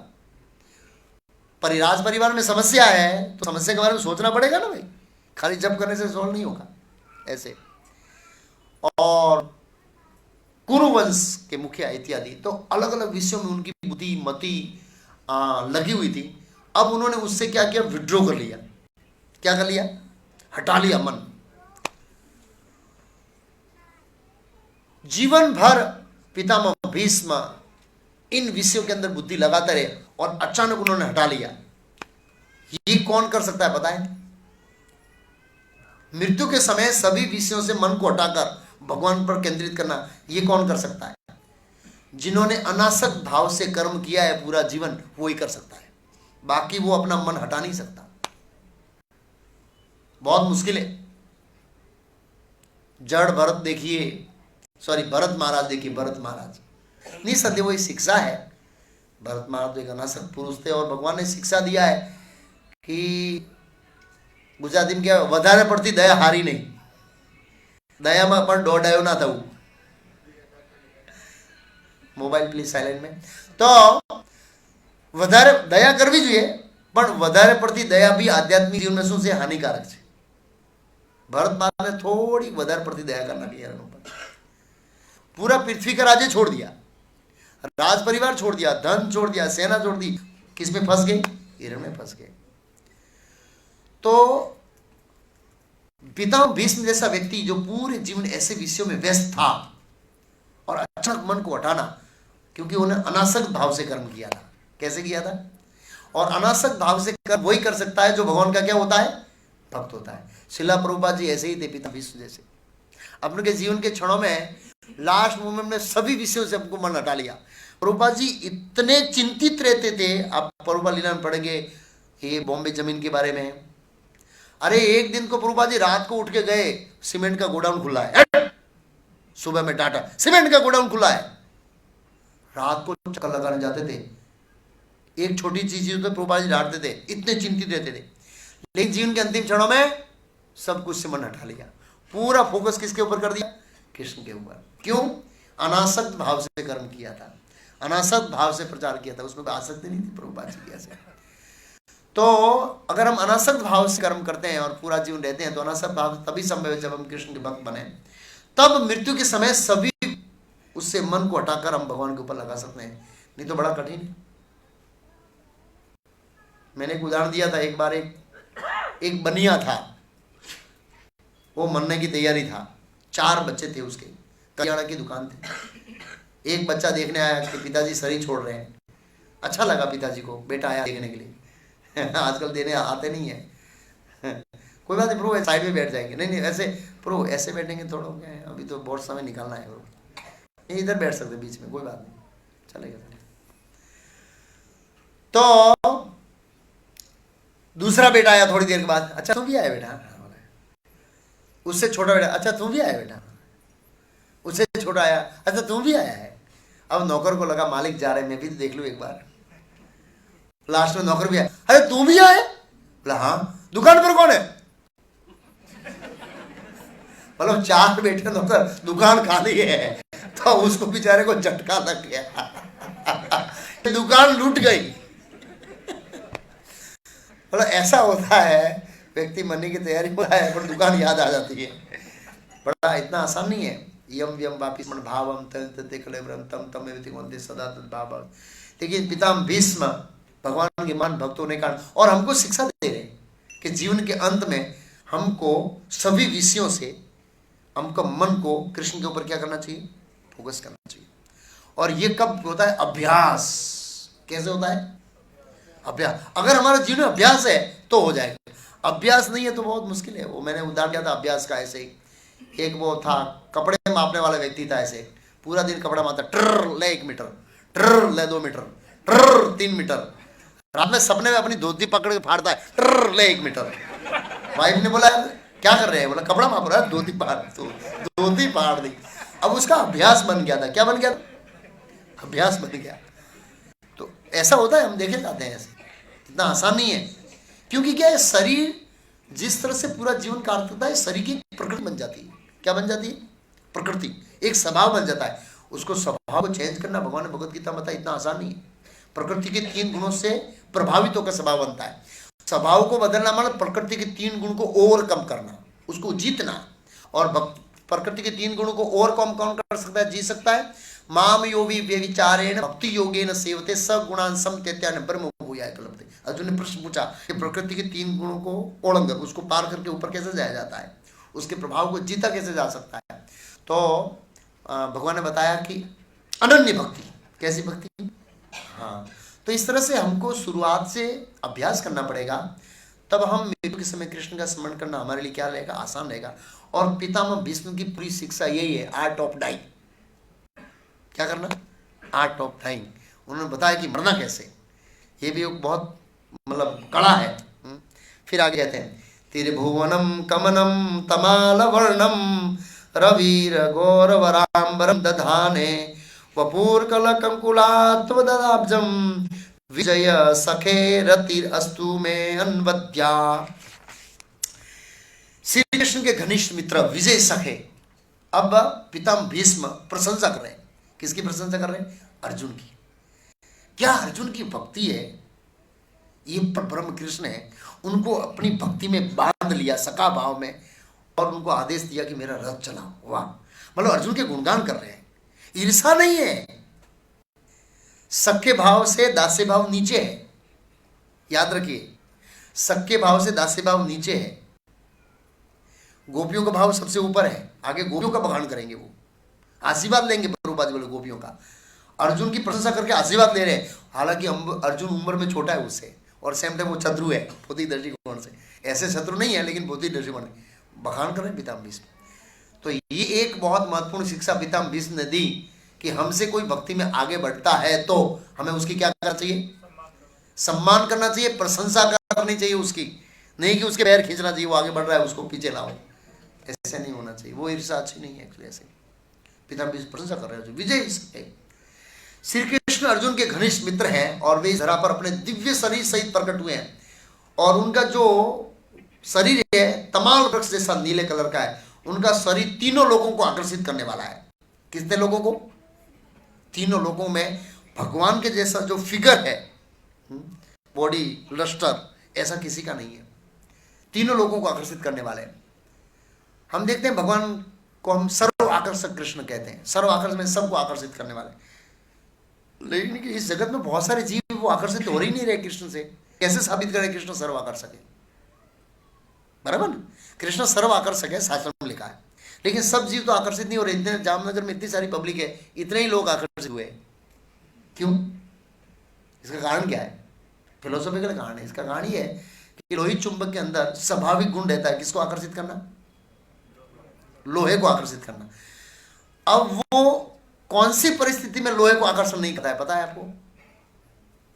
एक ऐसी परिस्थिति आती है तब वो लोहे को आकर्षण नहीं कर सकता। हालांकि लोही चुंबक के अंदर गुण रहता है, लेकिन लोहे के अंदर वो गुण गुम हो जाता है आकर्षित होने का। वो कौन सी अवस्था है लोहे की? जब उसके ऊपर क्या लग जाती है? जंग, काट खा जाता है ना, तब वो आकर्षित नहीं करता है, तो बहुत स्लो मात्रा में। लेकिन ज्यादातर उसको आकर्षण का जो गुण है वो चला जाता है। हमारे ऊपर काट चढ़ गया है। क्या चढ़ गया है? किसका काट? काम, क्रोध, लोभ, मोह और मत्सर का काट चढ़ गया है। कृष्ण के फोटो के एकदम नजीक है, कोई असर नहीं हो रही। और हम देखते हैं वो कृष्ण की लीला में बतख है, मोर है, हरण है, वो सब कृष्ण से क्या होते हैं? ऐसे खींचे जाते हैं, आकर्षित होते हैं, ऐसे लोही चंबक की तरह खींचे जाते हैं। कृष्ण के फोटो देखिए आप उनकी लीलाओं में, और हमको वो कृष्ण आकर्षित नहीं हो रहे हैं क्योंकि हमने वो गुण खो दिया। भगवान की ओर से आकर्षण करने का गुण खत्म नहीं हुआ है। लोही चंबक के अंदर तो वही गुण है, लेकिन लोहे के ने अपना गुण के ऊपर जंग चढ़ा दिया, तो हमारे ऊपर ये चेतना के ऊपर जंग चढ़ गया है। इसलिए हम स्वाभाविक रूप से भगवान से आकर्षित नहीं हो रहे हैं। हर एक को आकर्षित करने वाला है। उनका चमचमाता पीतांबर तथा चंदन चर्चित मुख कमल मेरे आकर्षण का विषय बने, मैं किसी प्रकार के फल की इच्छा न हो। जैसे हम दामोदर अष्टकम गाते हैं ना, सती मूर्ति मुनि क्या कामना करते हैं?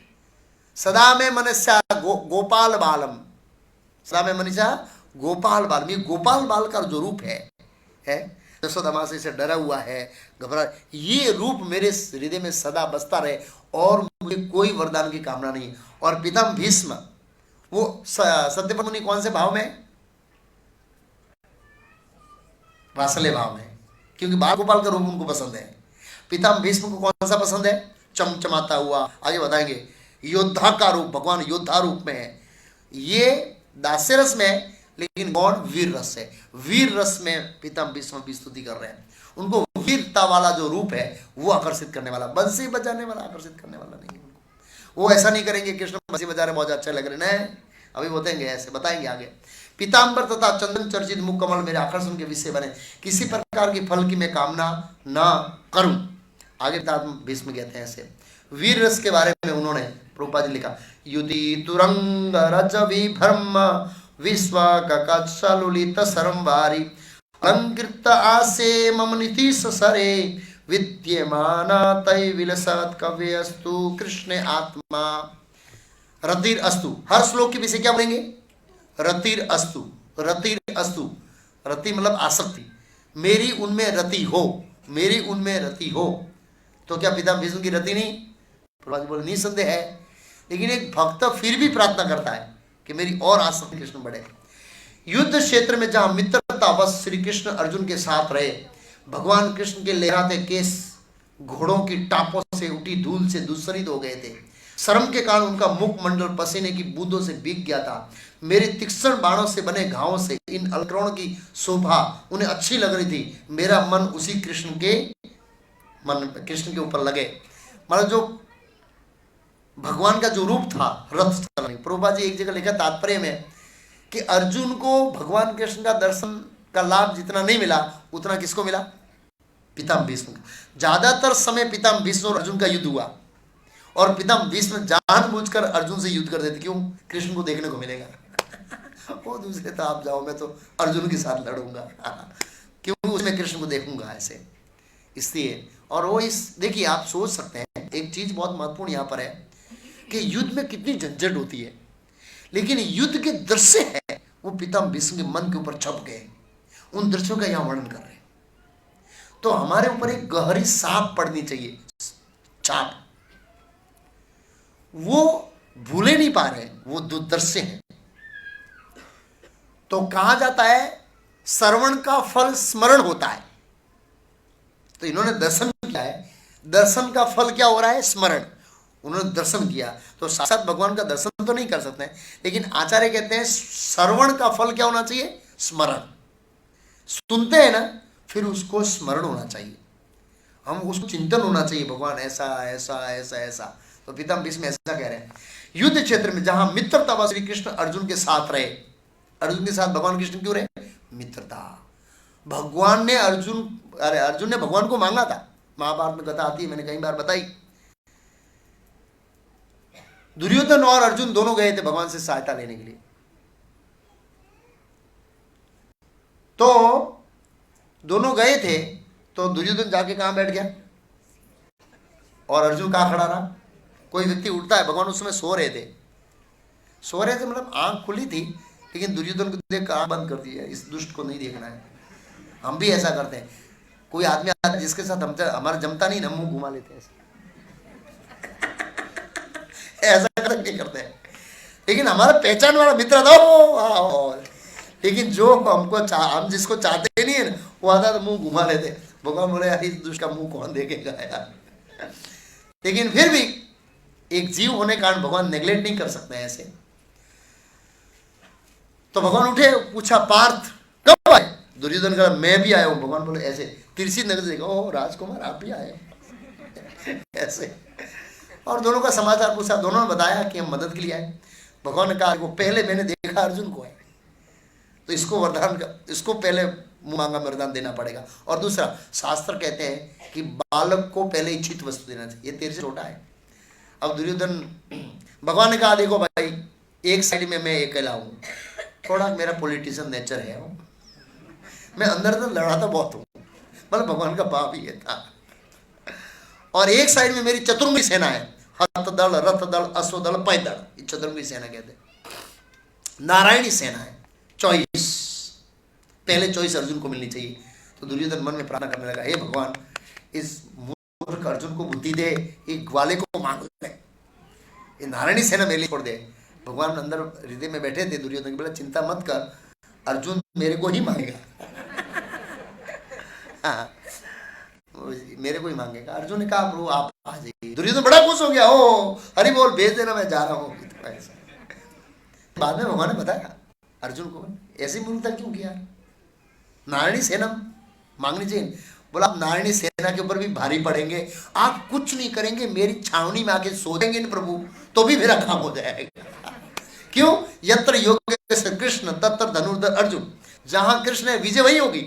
संजय ने अपना स्टेटमेंट दे दिया भगवत गीता के अंत में, युद्ध पूरा होने से पहले ही। पूरी भगवत गीता सुनने के बाद धृतराष्ट्र पूरा तेरा कंक्लूजन क्या है बोला कंक्लूजन ये है, यत्र योगेश्वर कृष्ण, ये मेरा एक्सपीरियंस है गीता सुनने के बाद, जहां कृष्ण होगे विजय वही होगी।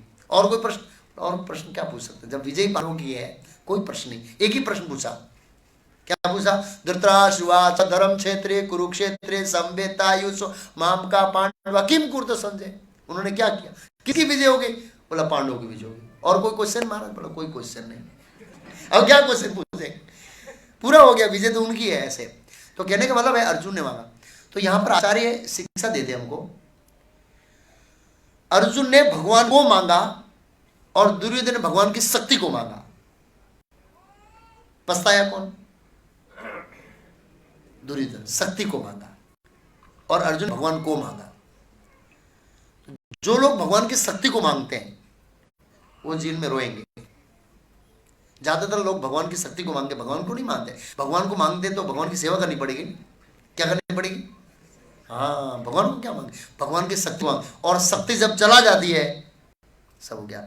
तो हमें भगवान को मांगना चाहिए, भगवान की शक्ति को नहीं मांग, क्यों, जहां भगवान आएंगे वहां उनकी शक्तियां स्वतः आएगी। भगवान को मांगो प्रभु आप आ जाइए। इसके बारे में कथा है, एक बार एक राजा का जन्मदिन था। आज मैं प्रभुपाद जी इसमें लिखा है कि वैदिक संस्कृति में क्षत्रिय टैक्स लेता है लेकिन उत्सवों पर दान देता है।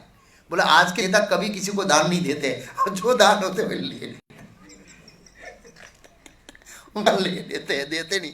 देना चाहिए, शिष्टाचार है क्षत्रियों को। टैक्स तो लेते हैं लेकिन दान, प्रसंग कोई उत्सव होता है, मान लो प्रधानमंत्री जी का राज तिलक हुआ या वो सभा होती है, ब्राह्मणों को बुलाकर दान देना चाहिए, शिष्टाचार है ऐसे। लेकिन जो भी है आधुनिकता के कारण नहीं होता, जो भी। तो एक बार राजा का जन्मदिन था, उन्होंने अनाउंस किया कि ऐसा चीज रखी थी, ऐसे कोई चीज खड़ा रखा था, कोई गाय, कोई ये, कोई ऊंट, जो भी है चीजें रखी थी, उसके हाथ रखो और चीजों को ले जाओ, सोना चांदी कुछ भी ऐसे जो जीवन जरूरियात की काम की वस्तु थी उसे रखी थी। तो एक बहुत बूढ़ी औरत थी और वो देख रही थी सब लोग कुछ न कुछ वस्तु लेके आ रहे हैं। पूछा बूढ़ी औरत ने, कहाँ से आ रहे भाई? अरे आज हमारा राजा का जन्मदिन है, जिस पर हाथ रखो और वस्तु ले जाओ। बूढ़ी औरत बड़ी बुद्धिमान थी, ऐसे राज दरबार की, महाराज क्या हो रहा है? आज मेरा जन्मदिन है, जिसके ऊपर हाथ रखो उसको ले जाओ। बूढ़ी औरत ने बहुत चिंतित किया, पैसा ले जाऊंगा खर्चा हो जाएगा, पैसा ले जाऊंगी खर्चा हो जाएगा, पूरा हो जाएगा, गाय ले जाऊंगी मर गई तो, ये ले गया ये हो गया, तो सीधा जाके राजा के ऊपर हाथ रख दिया। अब तो राजमाता बन गई। क्या बन गई? राजमाता। अब तो उसको कौन सेवा करना ही पड़ेगा। तो ये बुद्धिमता है, भगवान को मांगना, भगवान से नहीं मांगना। क्या मांगना? भगवान को मांगना। तो अर्जुन ने भगवान को मांगा, इसलिए यहां पर लिखे मित्रता व साथ मेरे। भगवान श्री कृष्ण के लहराते हैं, भगवान जब ऐसे, मतलब वो पिता भीष्म को वो सीन पसंद था, एक हाथ में चाबुक और सॉरी एक हाथ में क्या बोल रहे हैं घोड़ों की ये लगाम और एक हाथ में चाबुक, वो जो सीन था ना वो पिता भीष्म के मगज में बैठ गया। इतना युद्ध हो गया, इतनी समस्या आई, इतनी क्या बोल रहे हैं व्यूह रचना बनाई, वो बाहर निकाल नहीं पाए क्योंकि योद्धा का रूप था वो ऐसे। हाँ, घोड़ों के टापों से धूल से धूसरित भगवान के जो बाल है और शर्म के कारण पसीना है। भगवान कृष्ण पूरी तरह से संचित थे, सचेत थे कि अर्जुन को कुछ नुकसान नहीं होना चाहिए। ये पिता भीष्म अपनी आंखों से देखा कि क्या अर्जुन ने मित्रता स्थापित की है, अनंत कोटि ब्रह्मांड के अधिपति हुए, वो चारों ओर से अर्जुन की रक्षा करने चिंतित है। युद्ध मैदान में वो देखे, भगवान ऐसे देखते रहते हैं, इधर से कौन बाण मारा, इधर से कौन मारा, इधर इधर इधर सब देखते रहते हैं। अर्जुन का ध्यान एक की ओर है, भगवान के ध्यान सबकी ओर था ऐसे।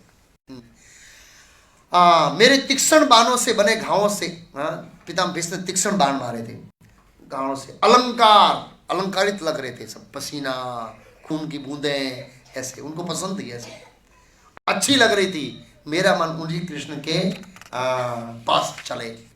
संपदी सखी वसो निस्मय मध्य निजा परयो बलियो रथम निवेशे स्थितवती पर सैनिकाय रक्षणा हंतवती पार्थ सखे रतिमास्तु ऐसे। अपने मित्र के आदेश का पालन करते हुए भगवान श्री कृष्ण कुरुक्षेत्र युद्ध में अर्जुन तथा दुर्योधन के सैनिकों के बीच प्रविष्ट हो गए। भगवान ने आगे दिया था, प्रभुपाद जी लिख रहे हैं भगवद गीता 21 से 25, सैन्योर मध्योर रथो स्थापित मैं अच्युत। हे अर्जुन, अरे हे वासुदेव, मेरा रथ है, हे गुड़ाकेश, दोनों सेनाओं के मध्य में स्थित कीजिए। तो यहाँ कहते हैं अपने मित्र के आदेश का पालन करते हुए भगवान श्री कृष्ण कुरुक्षेत्र युद्ध में अर्जुन तथा दुर्योधन के सैनिकों के बीच प्रविष्ट हो गए। वहां पर स्थित होकर उन्होंने अपनी कृपापूर्ण चितवन से विरोधी पक्ष की आयु छीन कर दी। खाली देखने मात्र से उनकी आयु क्या हो गई, आप सोचिए, खाली देखने मात्र से। ये सब शत्रु पर उनकी दृष्टिपात करने मात्र से हो गया। मेरा मन ऐसे कृष्ण के अंदर क्या हो, इन सब बहुत बड़ी आयु थी सामने वाले वर्ग की, लेकिन इन सब ने द्रौपदी के वस्त्रहरण को देखा था। एक महासती सती नहीं, भगवान कृष्ण के शुद्ध भक्तन उनके वस्त्रहरण को देखा था, इसलिए उनकी आयु छीन हो गई। प्रभुपाद जी लिखते हैं कई बार ये वीर गति को प्राप्त हुए, नहीं तो होने वाला नहीं थी। बहुत महान लोग थे, ऐसे लिखा है प्रभुपाद जी ने इस तरह से। हाँ, तो भगवान अपनी दृष्टि से बहुत कार्य कर सकते हैं। प्रभुपाद जी कहते हैं भगवान ने अपनी कृपापूर्ण चितवन से विपक्षों की आयु छीन कर दी। कहा जाता है कि कुरुक्षेत्र युद्ध में सम्मिलित सारे योद्धाओं को मोक्ष लाभ होगा, आगे बताएंगे ऐसे इस तरह से। तो ये पितामह भीष्म का दृश्य है। आगे कहते हैं वैवहित पुत्रना मुखम निरीक्ष्य स्वजन दाता विमुक्ष्य दीना बुद्धिया कुमति महरत आत्मविद्या यह चरणम रति पामस्य तस्य में अस्तु, उसमें मेरी रति हो। जब कुरुक्षेत्र युद्ध में अर्जुन अपने समक्ष सैनिकों तथा सेनापतियों को देखकर अज्ञान के कारण कलुषित हुआ लग रहा था मतलब वास्तव हुआ नहीं, लग रहा था, तो भगवान ने उसके अज्ञान को दिव्य ज्ञान प्रदान करके क्या कर दिया, नाश कर दिया। उनके चरण कमल सदैव मेरे आकर्षण के लक्ष्य से बने रहे। तो प्रभुपाद जी इस श्लोक के तात्पर्य में लिखते हैं कि हालांकि क्षत्रियों को शिक्षण दिया जाता है कि उसको किसी भी प्रकार की दया ना आए, किसी प्रकार दया नहीं आए क्षत्रियों को। देखो पितामह भीष्म को दया आई नहीं आई, युधिष्ठिर को आई नहीं आई, नकुल सहदेव किसी को भी नहीं आई, खाली अर्जुन को, और वो भी कुरुक्षेत्र में। यही अर्जुन महाभारत में वर्णन विराट नगर का प्रभुपाद जी ने लिखा है यहाँ पर, विराट नगर में अर्जुन अकेला था, सभी महारथी सब सामने थे, कुरुसेना प्रधान, तो भी वहां पर अर्जुन को दया नहीं आई। यहां पर क्यों आई? भगवान की इच्छा थी। प्रभुपाद बोले क्यों? भगवान अर्जुन को निमित्त बनाकर भगवत गीता का जो महत्वपूर्ण संदेश है वो मानव जात को देना चाहते थे, इसलिए भगवान की इच्छा से ये आई, और भगवान ने दिव्य ज्ञान से उसके अज्ञान को क्या कर दिया, नष्ट कर दिया। आगे कहते हैं स्वनिगम अपाय मत प्रतिज्ञाम ऋतम अधिकर्तुम अवलुतः रथस्ततः धृतरथ चरण व्याघात चलगलूर हरि इव हंतुम इवम गत उत्तरीय। मेरी इच्छा को पूरी करते हुए, किसकी इच्छा को? पितामह भीष्म ने इच्छा किया एक दिन कि भगवान को तो अस्त्र उठाना ही है आज, तो ऐसी इच्छा किया। वे रथ से नीचे उतरे, उसका पहिया उठा लिया और तेजी से मेरी ओर दौड़े, जिस तरह कोई सिंह किसी हाथी को मारने के लिए दौड़ पड़ता है, इसमें उनका उत्तरी वश नीचे गिर गया। प्रभुपाद ने पूरा प्रसंग लिखा है। एक बार क्या हुआ, दुर्योधन गया और पितामह भीष्म की आलोचना किया, क्षत्रिय सिद्धांत की आलोचना किया कि क्षत्रिय को अपने पोत्रों के ऊपर क्या बोले, आसक्ति भाव नहीं रखना चाहिए, मोह नहीं रखना चाहिए।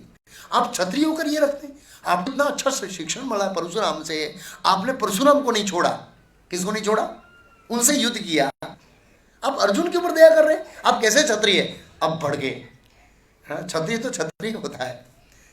और उन्होंने 5 विशेष बाण निकाले। किसने बाण निकाले? 5। और 5 बाण बोला कल 5 पांडवों की मृत्यु होगी, या तो वासुदेव को अपनी प्रतिज्ञा तोड़नी पड़ेगी। प्रभुपाद जी श्लोक के तात्पर्य लिखते हैं कि पितामह भीष्म की ऐसी इच्छा थी ऐसा पराक्रम करने की, तो भगवान ने उनको पावर दिया। मैं पावर देता हूं, आप अपना पराक्रम दिखाओ, क्योंकि मेरे पावर के बिना आप पराक्रम दिखा नहीं पाएंगे। दुर्योधन का दादा वासुदेव पॉलिटिक्स करके ये 5 बाण ले जाएंगे, ये 5 बाण मेरे को दे दो, क्या करो, मैं मेरे पास रखूंगा, सुबह युद्ध समय शंख बजाओगे, उसके बाद दूंगा। तो दुर्योधन लेके चला गया। भगवान ने कहा अर्जुन को, जा, दुर्योधन ने तेरे को वरदान दिया था एक बार, वो वरदान पेंडिंग है, उस वरदान के 5 बाण लेके आ जाओ।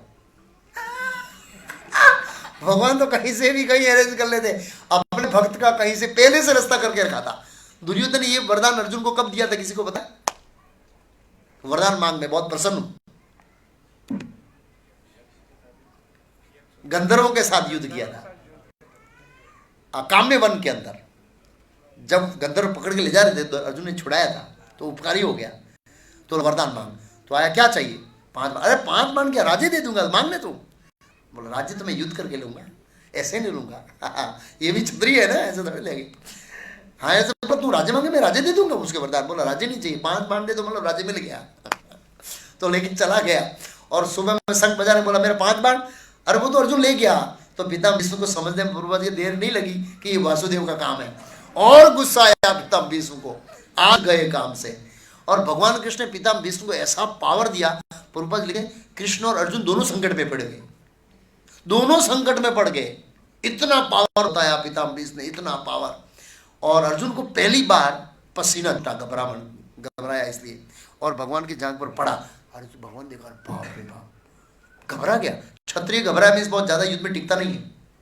तुरंत भगवान समझ गए कि अब अर्जुन ज्यादा नहीं लड़ सकता। पितामह से नीचे उतरे और पहिया लिया और पितामह भीष्म खड़े हो गए। आइए वो सीन देखा, और अर्जुन ने देखा कि भगवान मेरे कारण प्रतिज्ञा, तो अर्जुन ने पकड़ा ऐसे है, भगवान ने ऐसे कमर से पकड़ लिया और घसीट कर ले जा रहे हैं भगवान, कई फुट तक घसीट के ले जाए अर्जुन को, क्यों भगवान अर्जुन रोकना चाहते थे?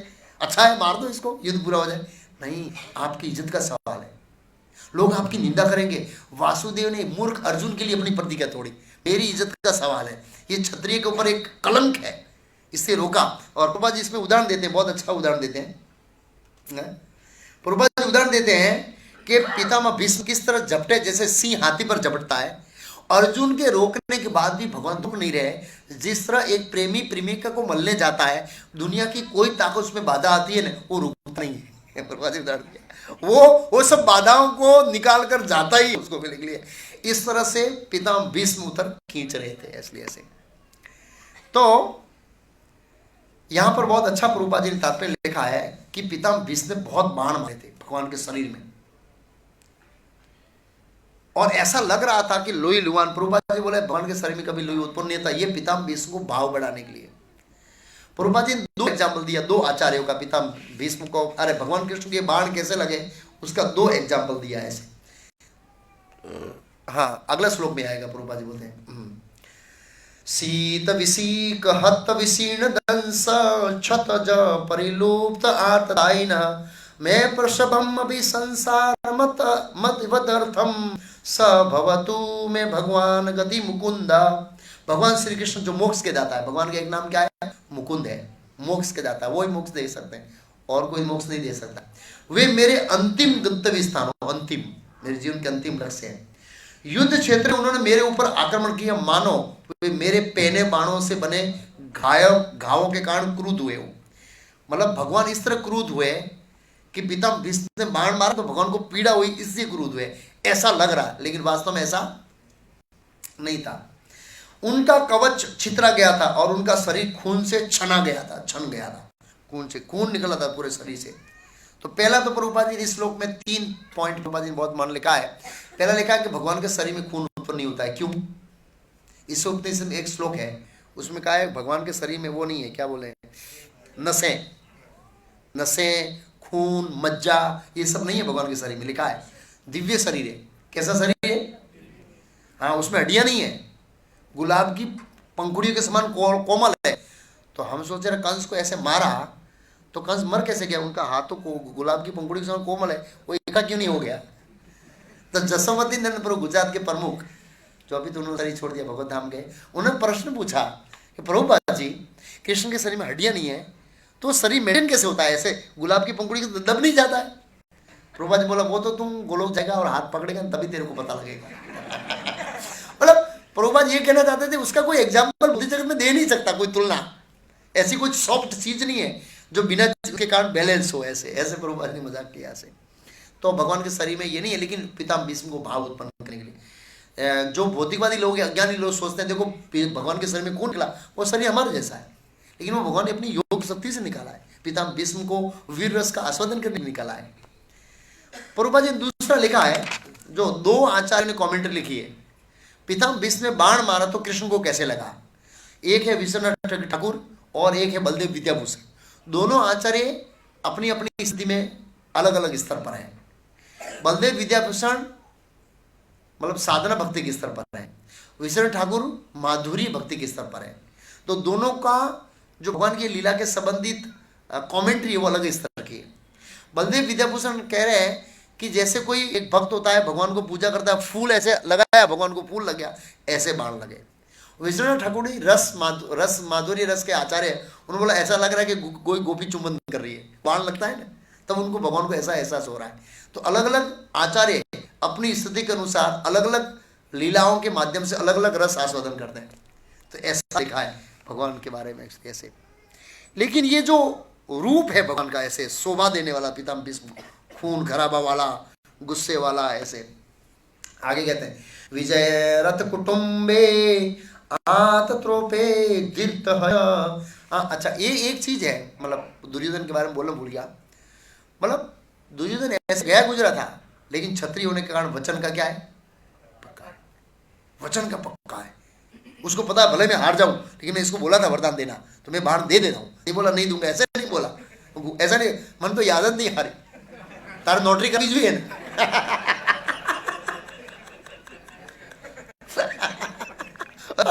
नोटरी करा भी सुख रूप से जाला, वो ऐसे नहीं बोला, मतलब इतना घूम नहीं गया, मतलब इतना गया गुजरा नहीं था।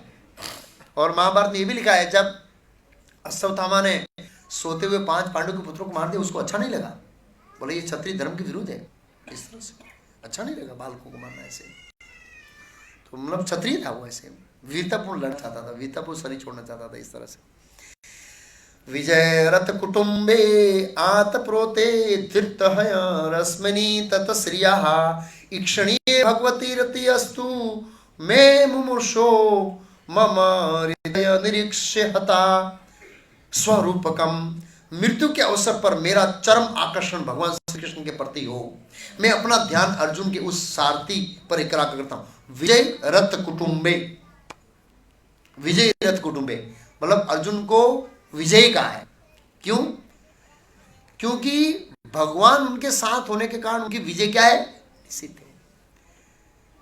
भगवान की मित्रता के कारण अर्जुन विजय प्राप्त किया था। प्रभुपाद जी एक लिखे, अर्जुन का नाम है गुड़ाकेश। क्या नाम है अर्जुन का? गुड़ाकेश का दूसरा अर्थ है, गुड़ा का मतलब निद्रा, और केश में जो निद्रा पर विजय प्राप्त करने वाला। प्रभुपाद जी ने कहा है कि भगवान कृष्ण के साथ मित्रता करने के कारण अर्जुन ने अज्ञान और निद्रा पर विजय प्राप्त किया।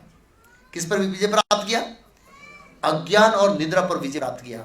अगर हम भी कृष्ण की मित्रता करते हैं तो हम भी अज्ञान और निद्रा पर क्या कर सकते हैं? विजय प्राप्त कर सकते हैं।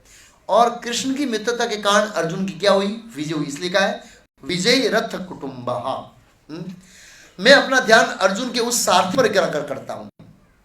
किसके? अर्जुन के सारथी पर, जो अपने दाहिने हाथ में चाबुक लिए थे और बाएं हाथ में लगाम रस्सी, सभी प्रकार से अर्जुन के रथ की रक्षा करने के प्रति अत्यंत सावधान थे। अर्जुन के रथ की रक्षा करने के अत्यंत क्या थे? सावधान। आप सोचिए भगवान को क्या चिंतित होने की जरूरत है, लेकिन भगवान वास्तव में चिंतित थे अर्जुन के प्रति, ऐसा नहीं है, वास्तव में चिंतित थे भगवान। और भगवान चाहते थे कि मैं इस तरह अपने मित्र की रक्षा करूं, तब भावना उत्पन्न होती है भगवान को भी और सामने वाले भक्त को भी। ऐसे जिन लोगों ने कुरुक्षेत्र युद्ध में उनका दर्शन किया, उन सबों ने मृत्यु के बाद अपना मूल स्वरूप प्राप्त किया। मूल स्वरूप मतलब मुक्ति मिल गई। पूर्वज इस श्लोक में लिखे हैं, कुरुक्षेत्र युद्ध में जिन लोगों ने मृत्यु के समय उनका दर्शन किया था, वो दृश्य वो भूल नहीं पाए और वो सबको मुक्ति मिल गई।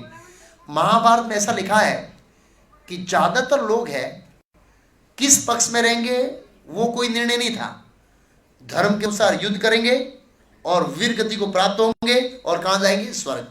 लेकिन भगवान बोला स्वर्ग से के ऊपर एक जगह है, गोलोक वृंदावन मेरे धाम, मैं वहां ले जाऊंगा। तो ये जो भगवान का स्वरूप है वो बहुत आकर्षणीय था। और मृत्यु के समय इन सबों का मन वो भगवान के स्वरूप में लगा रहा, वो स्वरूप भूल नहीं पाए। पितामह भीष्म नहीं, सब लोग। और पितामह भीष्म एक अथॉरिटी है, उन्होंने बोला है कि जितने भी लोग कुरुक्षेत्र युद्ध में भगवान कृष्ण का दर्शन करते हुए वीर गति को प्राप्त हुए, वो सब वैकुंठ गए, भगवान के धाम गए। ये युद्ध की विशेषता है। तो प्रभुपाद जी कहते हैं देखो भगवान कैसे पक्षपात नहीं करते। ऐसा नहीं है कि अर्जुन की सोच रहे, भगवान सामने वाले पक्ष के सोच रहे, उनको मारकर मुक्ति दे दिया। प्रभुपाद जी बोले वो लोग घर में मरे होते ना तो वैकुंठ नहीं जाते, युद्ध में मरे भगवान कृष्ण की आंखों के सामने और वैकुंठ गए। मुक्ति प्राप्त करना इतना आसान नहीं है। ध्रुव महाराज कहते हैं कि जिस भगवान को प्राप्त करना योगियों के लिए बहुत कठिन है, उस भगवान को मैंने 6 महीने में प्राप्त कर लिया। लेकिन मैं मूर्ख निकला कि मैं एक छोटा सा राज्य मांगा। मैं आया था हीरे के लिए, लेकिन मैंने कांच का टुकड़ा मांग लिया। वो पछता रहे। भगवान बोले मैं साम्राज्य देता हूं, मेरा आध्यात्मिक जगह। बोला नहीं, वो तो मेरे को छोटा सा राज्य चाहिए ऐसे। तो आचार्य कहते हैं कि भगवान को प्रार्थना करिए, मेरे लिए जो अच्छा है दो, क्योंकि हमारी बुद्धि क्या होती है? छोटी होती है। हम क्या मांगते हैं? छोटा। वो उदाहरण दिया ना मैंने एक बार, एक माँ थी, उसका बच्चा बीमार था, तो उसको हॉस्पिटल ले गए। कुछ डायरिया वायरिया हो गया था, 10 दिन एडमिट किया, 10,000 का बिल बनाया डॉक्टर ने। बच्चे की बहुत अच्छी ट्रीटमेंट की, माँ खुश हो गई। ये पर्स खरीदा, एक अच्छा पर्स, उसके अंदर 1 लाख रुपए की गड्डी रखी। कितने रुपए की? बोले डॉक्टर गिफ्ट करूंगा। बच्चे को ठीक कर दिया। डॉक्टर का ये गड्डी नहीं चाहिए, अरे मतलब ये पैकेट नहीं चाहिए, मेरा 10,000 दे दो। उसने पैकेट खोला, 10,000 का बिल दिया, 90,000 पैकेट लेके वापस आ गई। तो हम भगवान से क्या मांगते हैं? छोटा मांगते हैं। क्या मांगते हैं? छोटा। एक भक्त ने उदाहरण दिया था बहुत अच्छा, कि हम कैसे छोटा मांगते हैं। एक बार 2 बहनें थी, तो वेकेशन में आई अपने पियर में, तो मिली, ऐसे बात कर रही थी। वो छोटा सा बच्चा था, चॉकलेट बहुत खाता था, चॉकलेट बहुत पसंद है। तो उसकी मौसी ने चॉकलेट ला दिया, ऐसी बड़ी थाली, चॉकलेट ले ले, नहीं नहीं लूँगा, चॉकलेट ले, नहीं लूँगा, चॉकलेट ले, नहीं लूँगा। मौसी ने ऐसे खोबा भर के उसके ठेले में डाल दिया। और फिर जब वापस जा रहा तो फटाफट खा रहा था। बोला तेरी मौसी ने बोला तब क्यों नहीं लिया? बोला मेरा जो खोबा है ना छोटा है, मौसी का खोबा क्या है, बड़ा है, ज्यादा चॉकलेट आई। बड़ा बुद्धिमान था लड़का। तो ऐसे हमारी बुद्धि छोटी है, लोटे जैसी। कितनी है? छोटी बुद्धि है। हम भगवान से क्या मांगेंगे? बस खाली 10 बाई 10 का एक फ्लैट, एक नैनो गाड़ी, एक नैनो लाड़ी, लाड़ी मीन्स पत्नी, इतना ही मांगे। और भगवान क्या देने वाले? बहुत सारा विशाल साम्राज्य देने वाले हैं, जैसे कर्ण को ऑफर किया था चक्रवर्ती सम्राट का पद। इसे भगवान को बोलिए कि आपको जो पसंद है वो मुझे दीजिए। तो भगवान बड़े व्यक्ति है, वो बड़ा सोचते हैं, उनके पास अनंत कोटि ब्रह्मांड है, इसलिए वो बड़ा कुछ ब्रह्मांड भी दे सकते हैं, हमको ब्रह्मा जी का पद दे सकते हैं। हालांकि वो भक्त को चाहिए नहीं, लेकिन बता रहा हूं ऐसे भगवान को इस तरह नहीं मांगना चाहिए। हाँ, तो स्वरूप प्राप्त किया, मुक्ति प्राप्त किया। तो भगवान ने ऐसा नहीं कि अर्जुन का पक्षपात किया, सामने वाले को लोगों को मुक्त किया। फिर आगे कहते हैं ललित गति विलास बलगुहास प्रणय निरीक्षण कल्पित रुमाना कीर्तमन कीर्तवतः उन्माद अंधा प्रकृतिम अगन किल यस्य गोपीयता। मेरा मन उन भगवान श्री कृष्ण में एकाग्र हो जिनकी चाल तथा प्रेम भरी मुस्कान ने व्रज धाम की गोपियों को आकर्षित कर लिया था। रासलीला से भगवान के अंतर्दात होने जाने पर गोपिकाओं ने भगवान की लाक्षणिक गतियों का अनुकरण किया। प्रभुपाद जी ने इस श्लोक का तात्पर्य बहुत जबरदस्त लिखा है। गोपियों की भक्ति को भी अप्रिशिएट कर रहे हैं। कौन? पितामह भीष्म, मतलब उनका आशीर्वाद प्राप्त कर रहे हैं। अर्जुन का तो आशीर्वाद प्राप्त किया इतने श्लोकों में, हालांकि उम्र में छोटा, शक्ति में छोटा, अर्जुन सब में छोटा, लेकिन उसकी भक्ति का बखान किया। अब गोपियों की भक्ति का बखान कर रहे हैं। प्रभुपाद लिखते हैं व्रज की गोपियों के प्रेम सेवा से अति आह्लाद से भगवान के साथ साथ नाच कर माधुरी रूप में उनका आलिंगन करके उनके साथ हास प्रयास करके प्रेम पूर्ण भाव से उनकी देखकर एकत्व स्थापित किया। एक स्तर का भगवान ने अपने जैसा स्तर दिया। अर्जुन को वो स्थान नहीं दिया भगवान ने, गोपियों को एक समान स्थान दिया। प्रभुपाद जी कहते हैं लेकिन गोपियों के साथ भगवान का संबंध और अधिक प्रबुद्ध था। किससे? अर्जुन से। और इसलिए अर्जुन तो प्रशंसनीय है ही है, लेकिन गोपियां भी प्रशंसनीय है।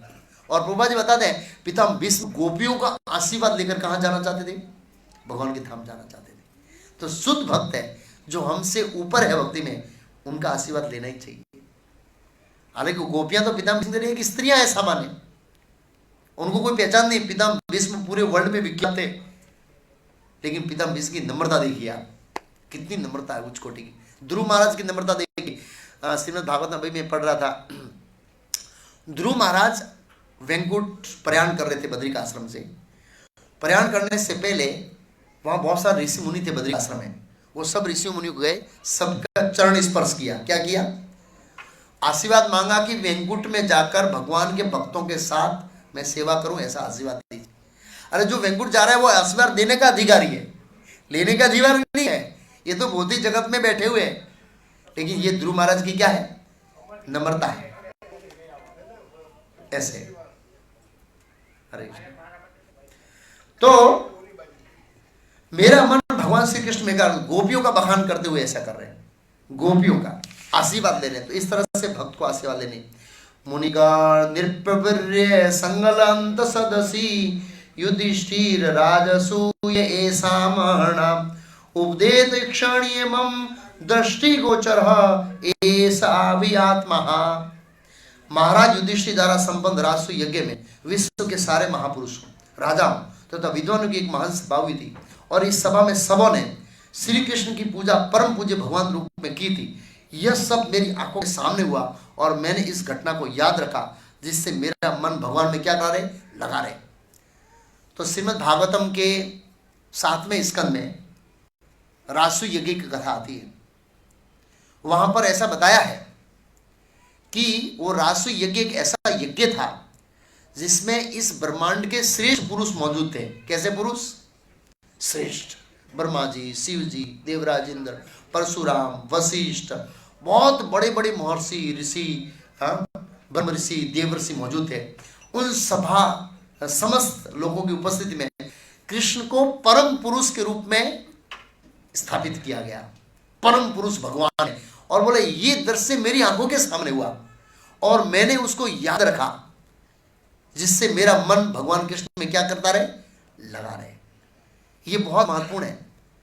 आप सोचिए कितने साल पहले वो घटना हुई थी, उस बाद कितनी सारी घटनाएं घट गई और पितामह ने उसको संजो के रखा। तो ये कहना चाहते हैं कि हम जो श्रवण करते हैं उसको मन के अंदर क्या करना चाहिए? संजो के रखना चाहिए, संजो के रखना चाहिए। आगे, तम इमम अहम अजम शरीर भाजाम हृदि हृदि दिष्टम आत्मकल्पितानाम प्रतिरसम इव नैकधारकम एकम समाधिगत अस्मि विदुत भेदमोआ। अब मैं पूर्ण एकाग्रता से एक ईश्वर, क्या शब्द का प्रयोग किया है? एक ईश्वर श्री कृष्ण का ध्यान करता हूं। मतलब पूरा मन किसके ऊपर फोकस है? एकले ईश्वर कृष्ण और सब वृत्य। भगवान कृष्ण परमेश्वर है, दूसरे सभी सेवक है। सर्वधर्मान परित्यज्य माम एकम, भगवान ने बोला एकम, एक के लिए मेरे सामने हो, दूसरे किसी के नहीं है। इस तरह जो इस समय मेरे सामने उपस्थित है, क्योंकि अब मैं प्रत्येक के हृदय में, यहां तक कि मनोधर्मियों के हृदय में भी रहने वाले उनके प्रति द्वेष भाव को, स्थिति को पार कर चुका हूं। और सबों के हृदय में रहते हुए भले ही सूर्य भिन्न प्रकार से अनुभव किया जाए, किंतु सूर्य तो क्या है? एक है। उदाहरण दे रहे। अब पितामह भीष्म इस तरह से शरीर छोड़ने की पूरी स्तुति उनकी पूरी हो गई। ये अध्याय पूरा कर देते हैं हम लोग आज। 4 दिन में एक ही अध्याय हुआ है और लोग 4 दिन में तो पूरी भागवत पूरे कर देते हैं। बहुत फास्ट चलते हैं, इतना फास्ट चलना भी अच्छा नहीं है। सुतुवाद कृष्ण एवं भगवती मनोवागदृष्टि विवृत्ति भी आत्मानम आत्मावेश्य सुवंत श्वासों बाबरता। सुत गोस्वामी इनका इस प्रकार भीष्मदेव ने मन, वाणी, दृष्टि तथा कार्यों से अपने आप को परमात्मा अर्थात पूर्ण पुरुष भगवान श्री कृष्ण में लीन कर दिया और शांत हो गए और उनकी सांस रुक गई। पूर्ण रूप से मन को एकाग्र कर दिया। तो जैसा कि शास्त्रों का जन्म लाभ परम पुंसाम अंते नारायण स्मृति, हमारे जीवन के अंत में भगवान नारायण, भगवान कृष्ण की याद आए, ऐसे हमको ये जीवन ढालना चाहिए। और पितामह भीष्म ने सार्थक कर दिया। पितामह भीष्म ने हमें शिक्षा दी कि ये शरीर कैसे त्याग करना है। आर्ट ऑफ डाइंग की शिक्षा, हमारा विषय चल रहा था आर्ट ऑफ डाइंग।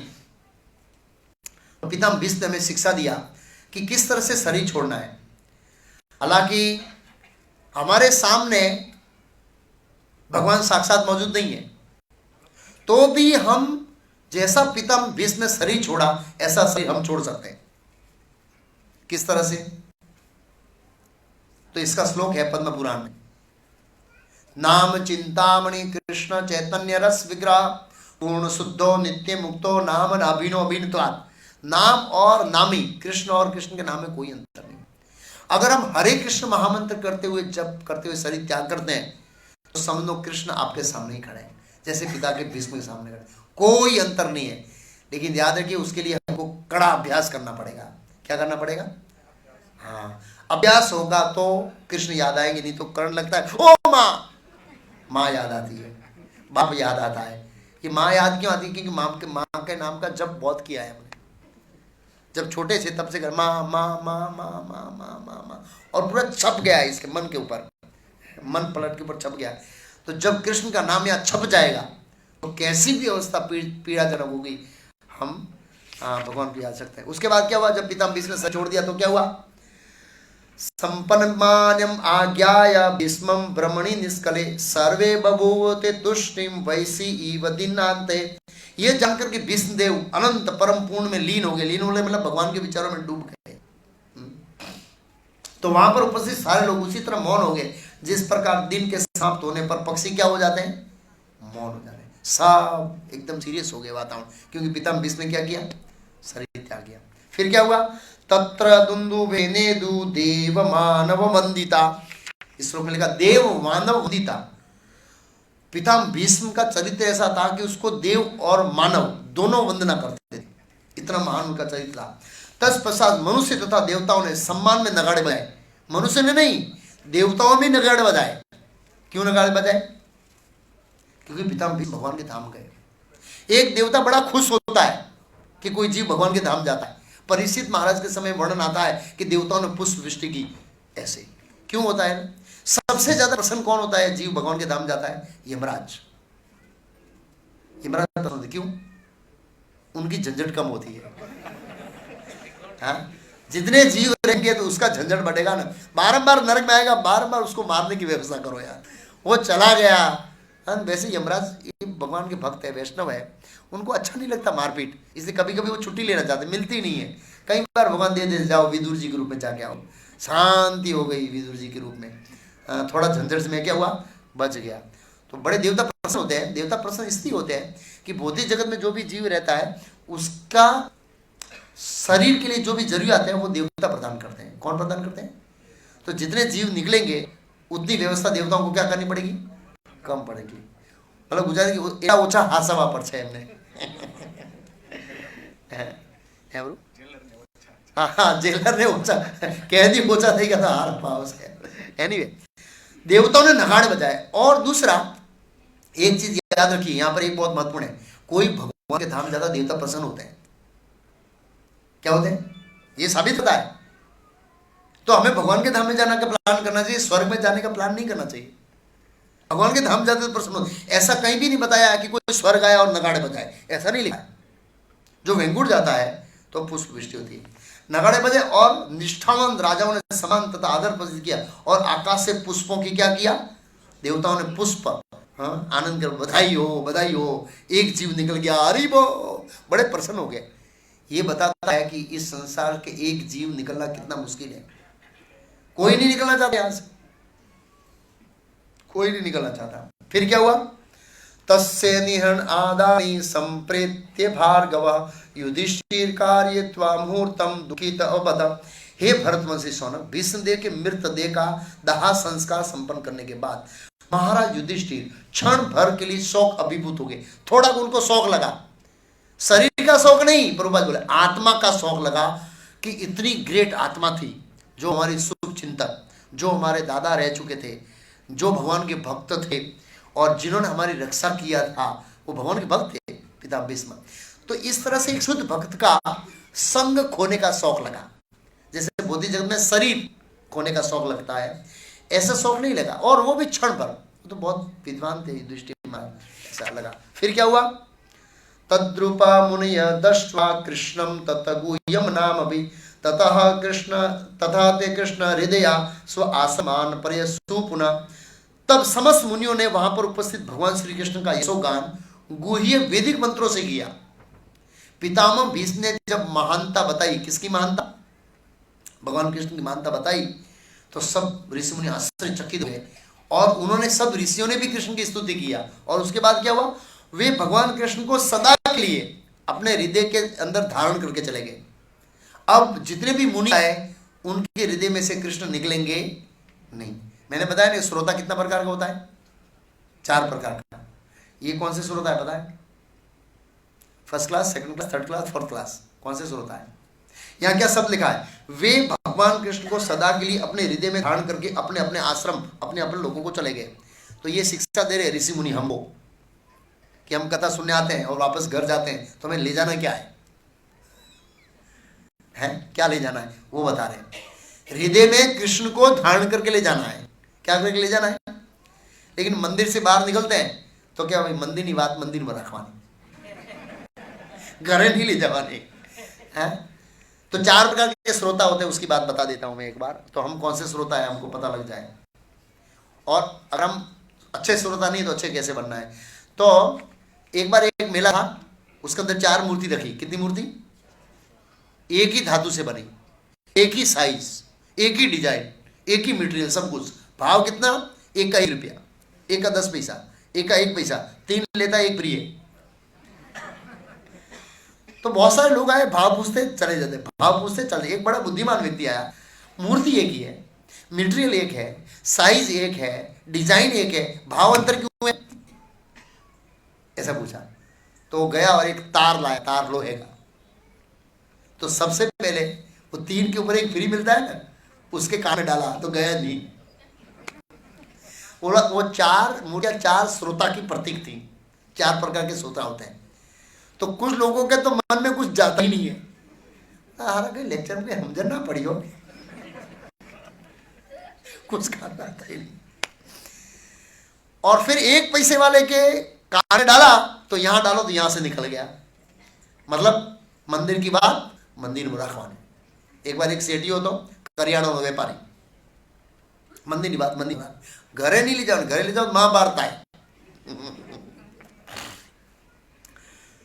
आ थोड़ा गुजराती में हारो रहશે।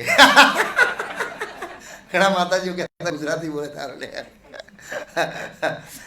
તો દુકાન ઉપર ભગવત વાંચવા એક છોકરો નાનો હતો, નાનો એમ, અને એને બિચારો થોડો મોટો થાય ને તો આની દુકાન હોપી થોડો ભાગવત વાંચવા જઈશ મંદિરમાં એમ। થોડો છોકરો મોટો થયો સમજદાર, એને ભાવ બતાયા, રાઈસ દાળ સબ્જી આ તે બધું ભાવ બતાયા જે બી કરિયાણા। પછી કંઈ ખબર ના પડે તો મંદિર બાજુમાં જ છે કે ઇસ્કોનમાં જ જાઉં છું, કોઈ ચિંતા ના, અહીંયા આવી જશે બોલાવી લેશે એમ। और भागवत वाचन चालू करी, काजू ना भाव भूली गयो बिचारो छोकरो। सोना भाव भूली गयो, अरे काजू ना भाव शू बहु मोंघा से यार। पिताजी पूछी लो तो पिताजी ते गाय ने महिमा नो कई वांचता था। गाय हमारी माता से आवे तो सम्मान करवू जोईए, एने खावा आपवू जोईए, आम छे तेम छे पेलो छे।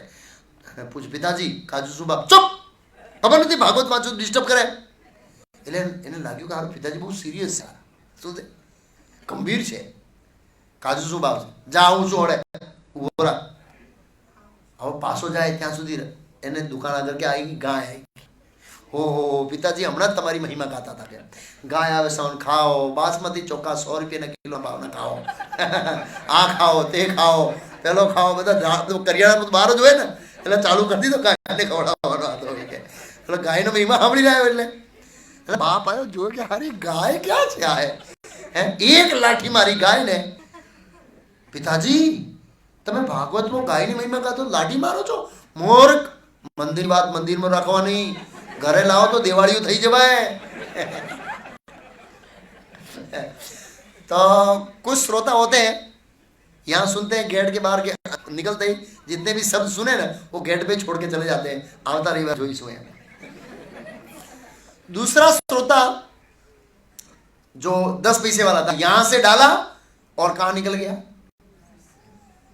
जे हमरे लोगों ने कहे इस्कोन में गयो तो बहुत सरस હતો, આમ હતો તેમ હતો, માળા કરવાની કઈ પણ પોતે કશું કરે નહીં। બીજાને કે ખરો હે, બીજાને કે પણ પોતે કશું કરે નહીં। એટલે અહીંથી નાખ્યો ને અહીંથી નીકળી ગયો।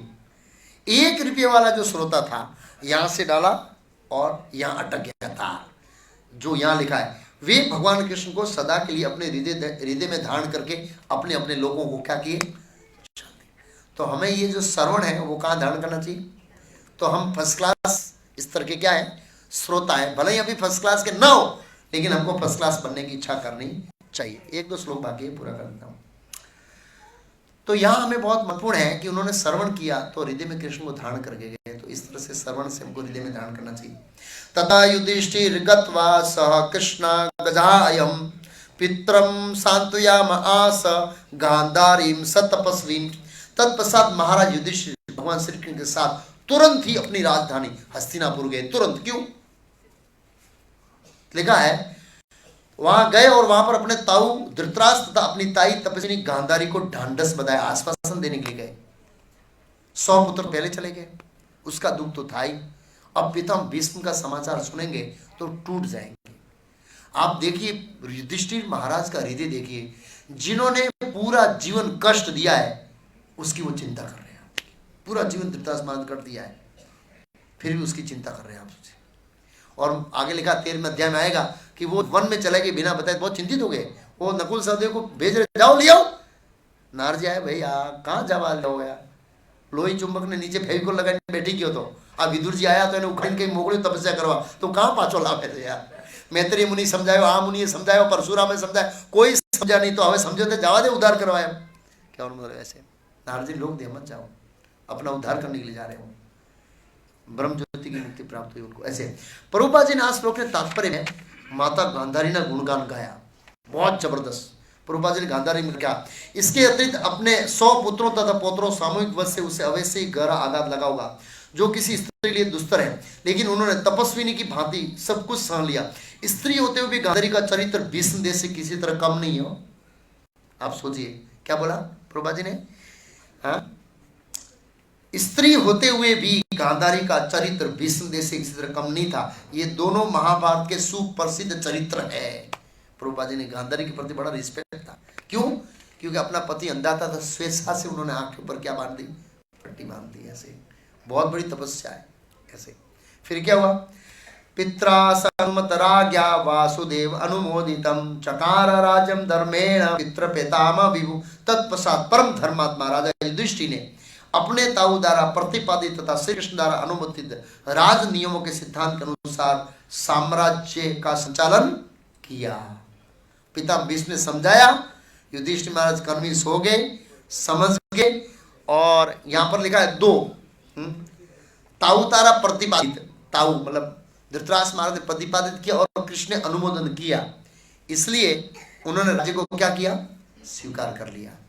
और धृतराष्ट्र महाराज के मार्गदर्शन में वो राज्य कर रहे थे। तो ये बहुत महत्वपूर्ण शिक्षा यहाँ पर हमने पितामह भीष्म ने हमें दी है कि हमें ये शरीर कैसे छोड़ना है, मृत्यु के समय जन्म लाभ परम भूषाम अंते नारायण स्मृति कैसे करना है, ये पितामह भीष्म ने शिक्षा दिया, जो बहुत महत्वपूर्ण शिक्षा है। अब कल हम चर्चा करेंगे द्वारका के लिए भगवान श्री कृष्ण का क्या प्रस्थान। अब वापस लाना है भगवान को, भी वहां है, कल हम लाएंगे द्वारका, कल वो करा करेंगे। छोटा अध्याय है कल भगवान कृष्ण का द्वारका का प्रस्थान, क्योंकि पितामह भीष्म चले गए, महाभारत का युद्ध पूरा हो गया। अब कृष्ण बोलेंगे भाई मेरे भी बाल बच्चे हैं, मारो भी परिवार से 16,108 से है 6 महीना थी वहीं छू, अब मैंने जवा दो। तब युधिष्ठिर महाराज बोले ठीक है अब चाहिए, बाकी आने नहीं दे रहे थे भगवान। ऐसे अनाउंसमेंट, प्रश्न उत्तर करने का समय नहीं है क्योंकि समय लंबा हो गया, इसलिए हरे कृष्ण।